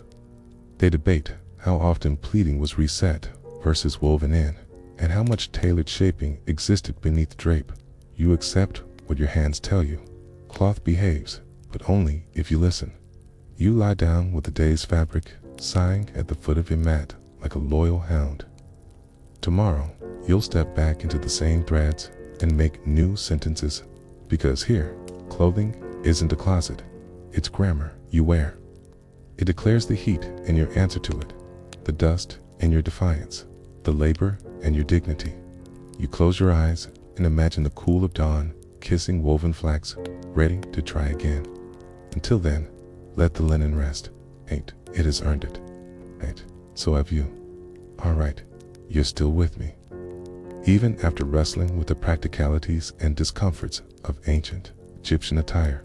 Good, because if you thought the visual and tactile experiences were overwhelming, prepare yourself for the truly inescapable, all-encompassing reality of the smell of the past. You're probably thinking, it can't be that bad, can it? I've been to some pretty smelly places. And yes, my friend, you have, but your modern nose, accustomed to filtered air deodorized spaces and the constant masking of unpleasant odors, is about to be assaulted by a symphony of scents that would make your eyes water and your stomach churn. Imagine a world where every breath is a sensory overload, where the air itself is a thick, palpable presence, and where the concept of a fresh scent is as alien as a scented candle. It's enough to make you want to just stop breathing, isn't it? If your first impression upon entering an ancient Egyptian town or city, beyond the heat and the dust, would be the smell. It's a complex bouquet of human and animal waste, stagnant water, rotting food, unwashed bodies, and the pervasive scent of the Nile itself. There were no organized sewage systems as we know them. Waste was often simply thrown into the streets, into open pits, or directly into the Nile, while the annual flooding of the Nile would periodically flush some of this away. It also spread contaminants across the fertile plains, ensuring a fresh cycle of odors with each inundation. Imagine trying to navigate a bustling marketplace, your senses assaulted by a constant, overwhelming stench, knowing that every step you take is through a cocktail of pathogens and their aromatic byproducts. You'd probably be holding your breath a lot, wouldn't you? Wishing for a very strong nose plug. It's like when you accidentally walk past a dumpster on a hot summer day and you just want to run away screaming. Except, in this case, the dumpster is the entire city and there's no running away. Animals, both domesticated and wild, would roam freely through the streets. Donkeys, goats, chickens, and dogs would add their own contributions to the general unsanitary conditions. Their waste, combined with human excrement, would create a rich environment for bacteria, viruses, and parasites to thrive. And their decomposition would release a constant stream of pungent gases. Flies, as we discussed, would be everywhere, landing on waste, then on food, then on your skin, acting as efficient little disease couriers and odor disseminators. Imagine trying to avoid stepping in something unpleasant with every single step, constantly dodging animal droppings and puddles of unknown origin, all while your nose is being assaulted by the combined effluvium of 1,000 living creatures. You'd probably be very, very careful where you put your feet, wouldn't you? And wishing for a good pair of waterproof boots. It's like when you're walking through a muddy field after a rainstorm, and you're constantly trying to avoid the puddles, except, in this case, the puddles are everywhere, and they're much, much worse, and they smell like a forgotten science experiment. The smell of cooking would also be distinct, and not always pleasant to your modern palate. While fresh bread baking might offer a momentary reprieve, the pervasive use of strong spices, fermented foods, and the cooking of various meats and fish over open fires would create a heavy, smoky, and often greasy aroma that would cling to the air. Imagine trying to enjoy a meal when the air is thick with the smell of roasting meat mingled with the faint scent of decay and the ever-present odor of the river. You'd probably lose your appetite, wouldn't you, Phil? And wishing for a good, strong ventilation system. It's like when you're trying to cook a complicated meal, you accidentally burn something, and the smell just lingers in the air for days. Except, in this case, the smell is always there, and it's not just from your cooking. Mainstream historical fact. Ancient Egyptian cities, particularly those with high population densities like Memphis or Thebes, would have been characterized by a complex array of odors due to the lack of modern sanitation, the presence of numerous animals, and the open-air nature of many daily activities, including cooking and waste disposal. Archaeological excavations often reveal layers of organic waste, providing tangible evidence of the pervasive, unsanitary conditions that would have contributed to the distinct olfactory landscape of ancient urban centers. It wasn't just a minor inconvenience, it was a fundamental aspect of their daily sensory experience. It's a testament to their resilience in adapting to a world that was constantly assaulting their senses. It's like when you visit a really old historical site and you can almost smell the past, okay? But in this case, the smell is very, very real and very, very strong. Now, for a quirky tidbit, ancient Egyptians used various perfumes and incense, not just for religious rituals, but also to mask unpleasant odors and for personal adornment. Kithi, a complex incense made from ingredients like frankincense, myrrh, and juniper berries, was burned in temples and homes, creating a fragrant counterpoint to the pervasive smells of daily life. Imagine a world where your best defense against a bad smell is a cloud of fragrant smoke, and where your personal scent is a constant battle against the overwhelming odors of your environment. It's a strange blend of aesthetic refinement and desperate pragmatism, isn't it? You'd probably be like, so they were basically ancient air freshener enthusiasts. And yes, my friend, they absolutely were. It's like when you try to cover up a bad smell with a strong air freshener, and you just end up with a mixture of two bad smells. Except, in this case, the air freshener is a lot more sophisticated, and the bad smell is a lot more pervasive. The smell of the Nile itself would be distinct. While it brought life, it also carried the scent of silt, decaying vegetation, and the occasional dead animal. During the annual inundation, the smell of the rich black mud, while a sign of fertility, would also be a heavy, earthy aroma that would permeate everything. Imagine living in a world where the very air you breathe carries the scent of the river.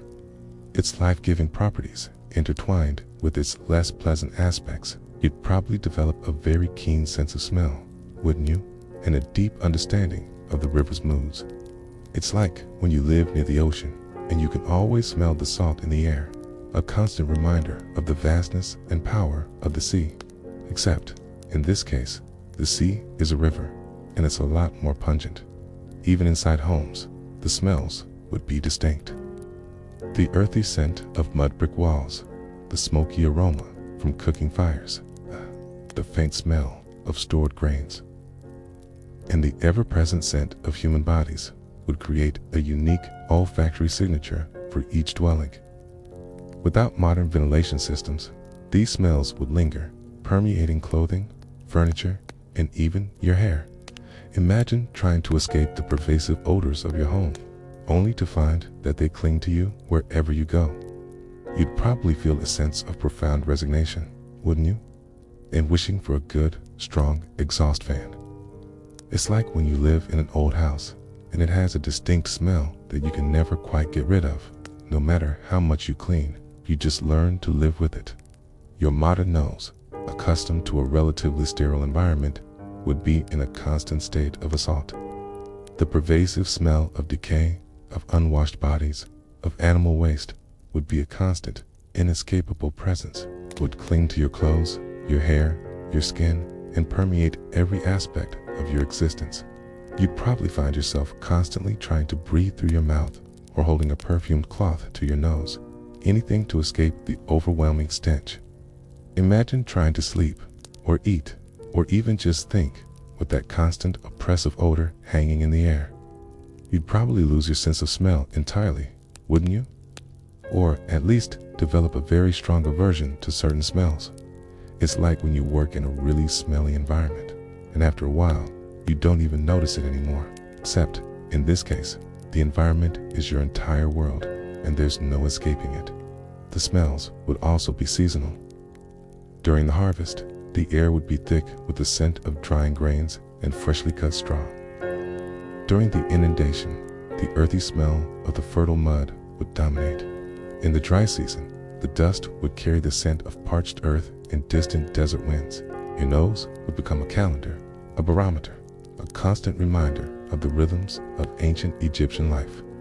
Imagine your sense of smell becoming so finely tuned that you can tell the time of year or the weather just by sniffing the air. You'd probably feel a sense of profound connection to your environment, wouldn't you? And a deep appreciation for the subtle nuances of scent. It's like when you live in a place with very distinct seasons, and you can always tell what time of year it is just by the smell of the air. You're attuned to the rhythms of nature, and you know exactly what to expect. Even the concept of personal space would be defined by smell. In a crowded marketplace, the close proximity of bodies, each with their own unique scent, would create a dense, overwhelming olfactory experience. You'd be constantly aware of the presence of others, not just visually, but through your nose. Imagine trying to navigate a crowded street. Your senses assaulted by 1,000 different human and animal odors, each vying for your attention. You'd probably feel a sense of profound sensory overload, wouldn't you? And wishing for a good, strong, personal air filter. It's like when you were at a really crowded concert, okay? And you're constantly aware of the people around you, not just visually, but through their sweat and their perfume. You're overwhelmed and you just want to escape.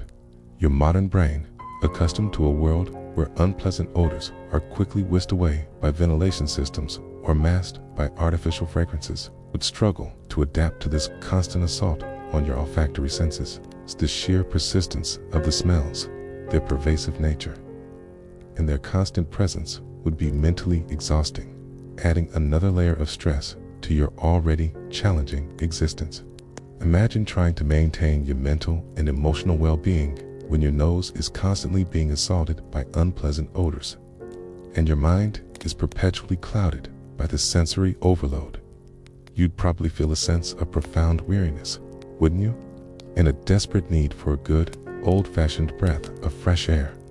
It's like when you're trying to work in a really noisy environment and you just can't concentrate. You're trying, but your brain is just shutting down. Historians still argue whether the ancient Egyptians, despite the pervasive odors of their environment, developed a form of olfactory adaptation where their noses simply became accustomed to the smells, or if their extensive use of perfumes and incense was a constant battle against an overwhelming sensory reality. The debate centers on the interpretation of archaeological evidence of their aromatic practices and the absence of explicit complaints about smells in their texts, and whether their silence indicates acceptance or simply a lack of a vocabulary to describe such a pervasive reality. Was it a genuine adaptation or a constant struggle? The debate continues, adding another layer of intrigue to this already fascinating tale. You're probably thinking, just tell me if they noticed it, but that's the beauty and the complexity of history. There are rarely simple answers, so you lie there, perhaps feeling a phantom whiff of the past. You can almost imagine the rich, complex tapestry of smells that would define your existence in ancient Egypt. Every breath, a journey through a world both alien and intimately familiar. It's a reminder that survival is not just about avoiding physical dangers, it's about adapting to a world where your senses are constantly challenged, where every breath is a reminder of your precarious existence, and where the past truly comes alive through its scents. And as we continue our journey, we'll delve into the final, ultimate threat to your survival. The myriad ways you wouldn't survive one night in ancient Egypt. So, take a deep breath, try to relax, and prepare yourself for the very last chapter. Because the end, my friend, is nigh. Alright, you're still with me. Even after enduring the olfactory assault of ancient Egypt. Good, because now, as the moon begins its slow arc across the desert sky, we arrive at the culmination of our journey, the ultimate demise. It's probably thinking, okay, so what finally gets me? Yes, my friend, that's the question. But the truth is, it's not one thing. It's the relentless, cumulative weight of everything we've discussed. 1,000 tiny cuts that would slowly, inevitably, bleed your modern self dry. Imagine a world where every aspect of your existence is a struggle, where every comfort is a luxury, and where your very survival is a daily, exhausting battle against an environment utterly hostile to your modern sensibilities. It's enough to make you want to just curl up in a ball and cry, isn't it? Your modern body, accustomed to a life of relative ease, would simply not be equipped for the constant physical strain, the relentless heat, the lack of clean water, the gritty, often contaminated food, the pervasive pests and parasites, the dangerous labor. Each of these would chip away at your health, weakening your immune system and leaving you vulnerable. It's a simple infection that you shrugged off with a pill today could become a raging fever, leading to delirium and eventual collapse. A minor cut could fester, leading to gangrene and a slow, agonizing death. Your body, designed for comfort and convenience, would be in a constant state of emergency, its resources depleted, its defenses overwhelmed. Imagine your body, once a finely tuned machine, slowly grinding to a halt, its parts failing one by one, unable to keep up with the relentless demands of its environment. You'd probably feel a sense of profound exhaustion, wouldn't you? And a desperate longing for a good, old-fashioned hospital. It's like when you're trying to run a marathon and you're constantly hitting the wall, and you just can't seem to catch your breath. Except, in this case, the marathon is your entire life, and there's no finish line. The mental and emotional toll would be equally devastating. The constant anxiety of potential dangers, the frustration of the language barrier, the awkwardness of social customs, the lack of privacy, the pervasive smells, the profound darkness of the night.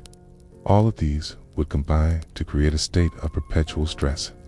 Your modern mind, accustomed to control and predictability, would be constantly overwhelmed by the chaos and uncertainty of ancient Egyptian life. The sheer mental effort required to simply exist, to navigate a world so utterly alien, would be exhausting, leading to burnout, despair, and a profound sense of hopelessness. Imagine your mind, once sharp and agile, slowly dulling, its capacity for joy and wonder replaced by a constant, low-grade hum of fear and frustration. You'd probably feel a sense of profound loneliness, wouldn't you? And a desperate need for a good, old-fashioned therapist. It's like when you're trying to solve a really complicated puzzle, okay? And you just can't figure it out, and you feel like your brain is going to explode. Except, in this case, the puzzle is your entire life, and there's no solution. Even if you manage to avoid the immediate dangers, the crocodiles, the scorpions, the deadly diseases, the cumulative effect of the harsh environment would eventually catch up to you. Your teeth would wear down, your joints would ache, your skin would be perpetually irritated, and your body would simply give out. You wouldn't die dramatically, perhaps, but slowly, subtly, your life force would ebb away, leaving you a shadow of your former self. You'd be an old person before your time, your body ravaged by a lifetime of struggle, your spirit perhaps broken by the relentless demands of survival. Imagine looking in a mirror and seeing a stranger, a person aged beyond their years, their eyes reflecting a lifetime of hardship and struggle. You'd probably feel a sense of profound loss, wouldn't you? And a desperate longing for the life you left behind. It's like when you see an old photograph of yourself and you can barely recognize the person in the picture. You're changed, and you know it. Mainstream historical fact. The average life expectancy in ancient Egypt was significantly lower than in modern times, often in the 30s or 40s, primarily due to high infant mortality rates, infectious diseases, and the physical demands of daily life. While some individuals lived to old age, their bodies often showed signs of chronic illness, malnutrition, and extensive physical wear and tear, providing a stark contrast to modern longevity. It wasn't just a statistic. It was a lived reality, a constant reminder of the fragility of life in a world without modern medicine and technology. It's like when you read a historical account and you realize how short and brutal life used to be. You're suddenly very grateful for all the comforts you take for granted. Now, for a quirky tidbit, despite the harsh realities of their lives, ancient Egyptians had a profound love for life and a strong belief in the afterlife, often depicting scenes of feasting, dancing, and joyous reunions in their tombs. So imagine a people who, despite facing constant hardship and an early death, still found reasons to celebrate, to create beauty, and to believe in a better future. It's a strange blend of pragmatism and profound optimism, isn't it? You'd probably be like, so they were basically ancient party animals, but with a spiritual twist.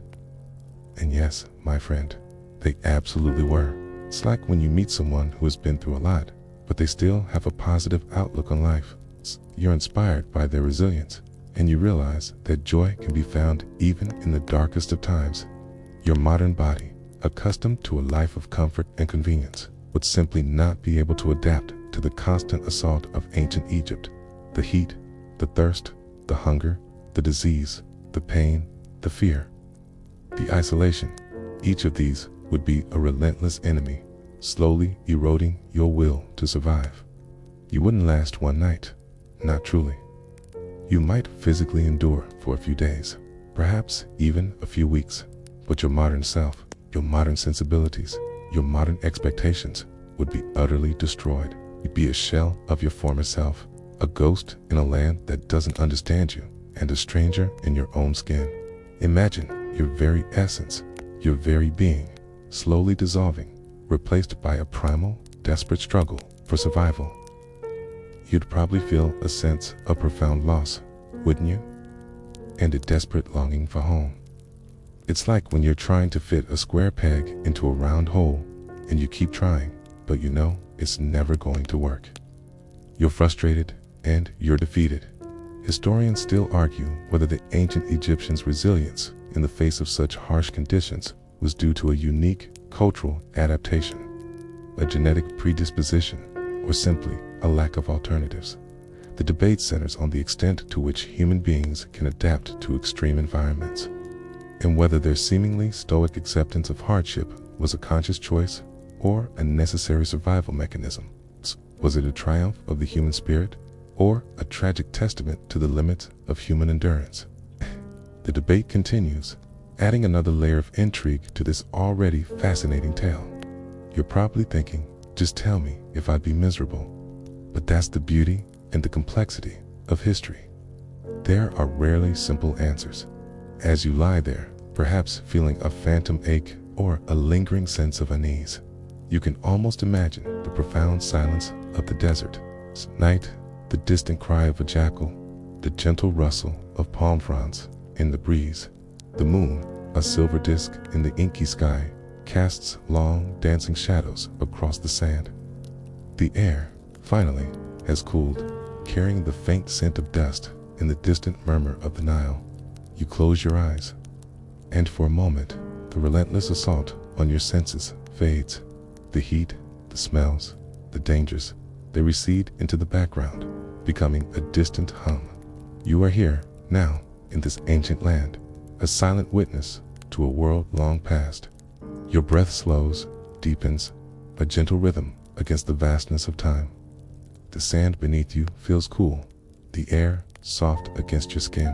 Stars, countless and brilliant, seem to whisper secrets of eternity. You are safe, for now, cradled in the embrace of history, a tiny speck in the grand tapestry of time.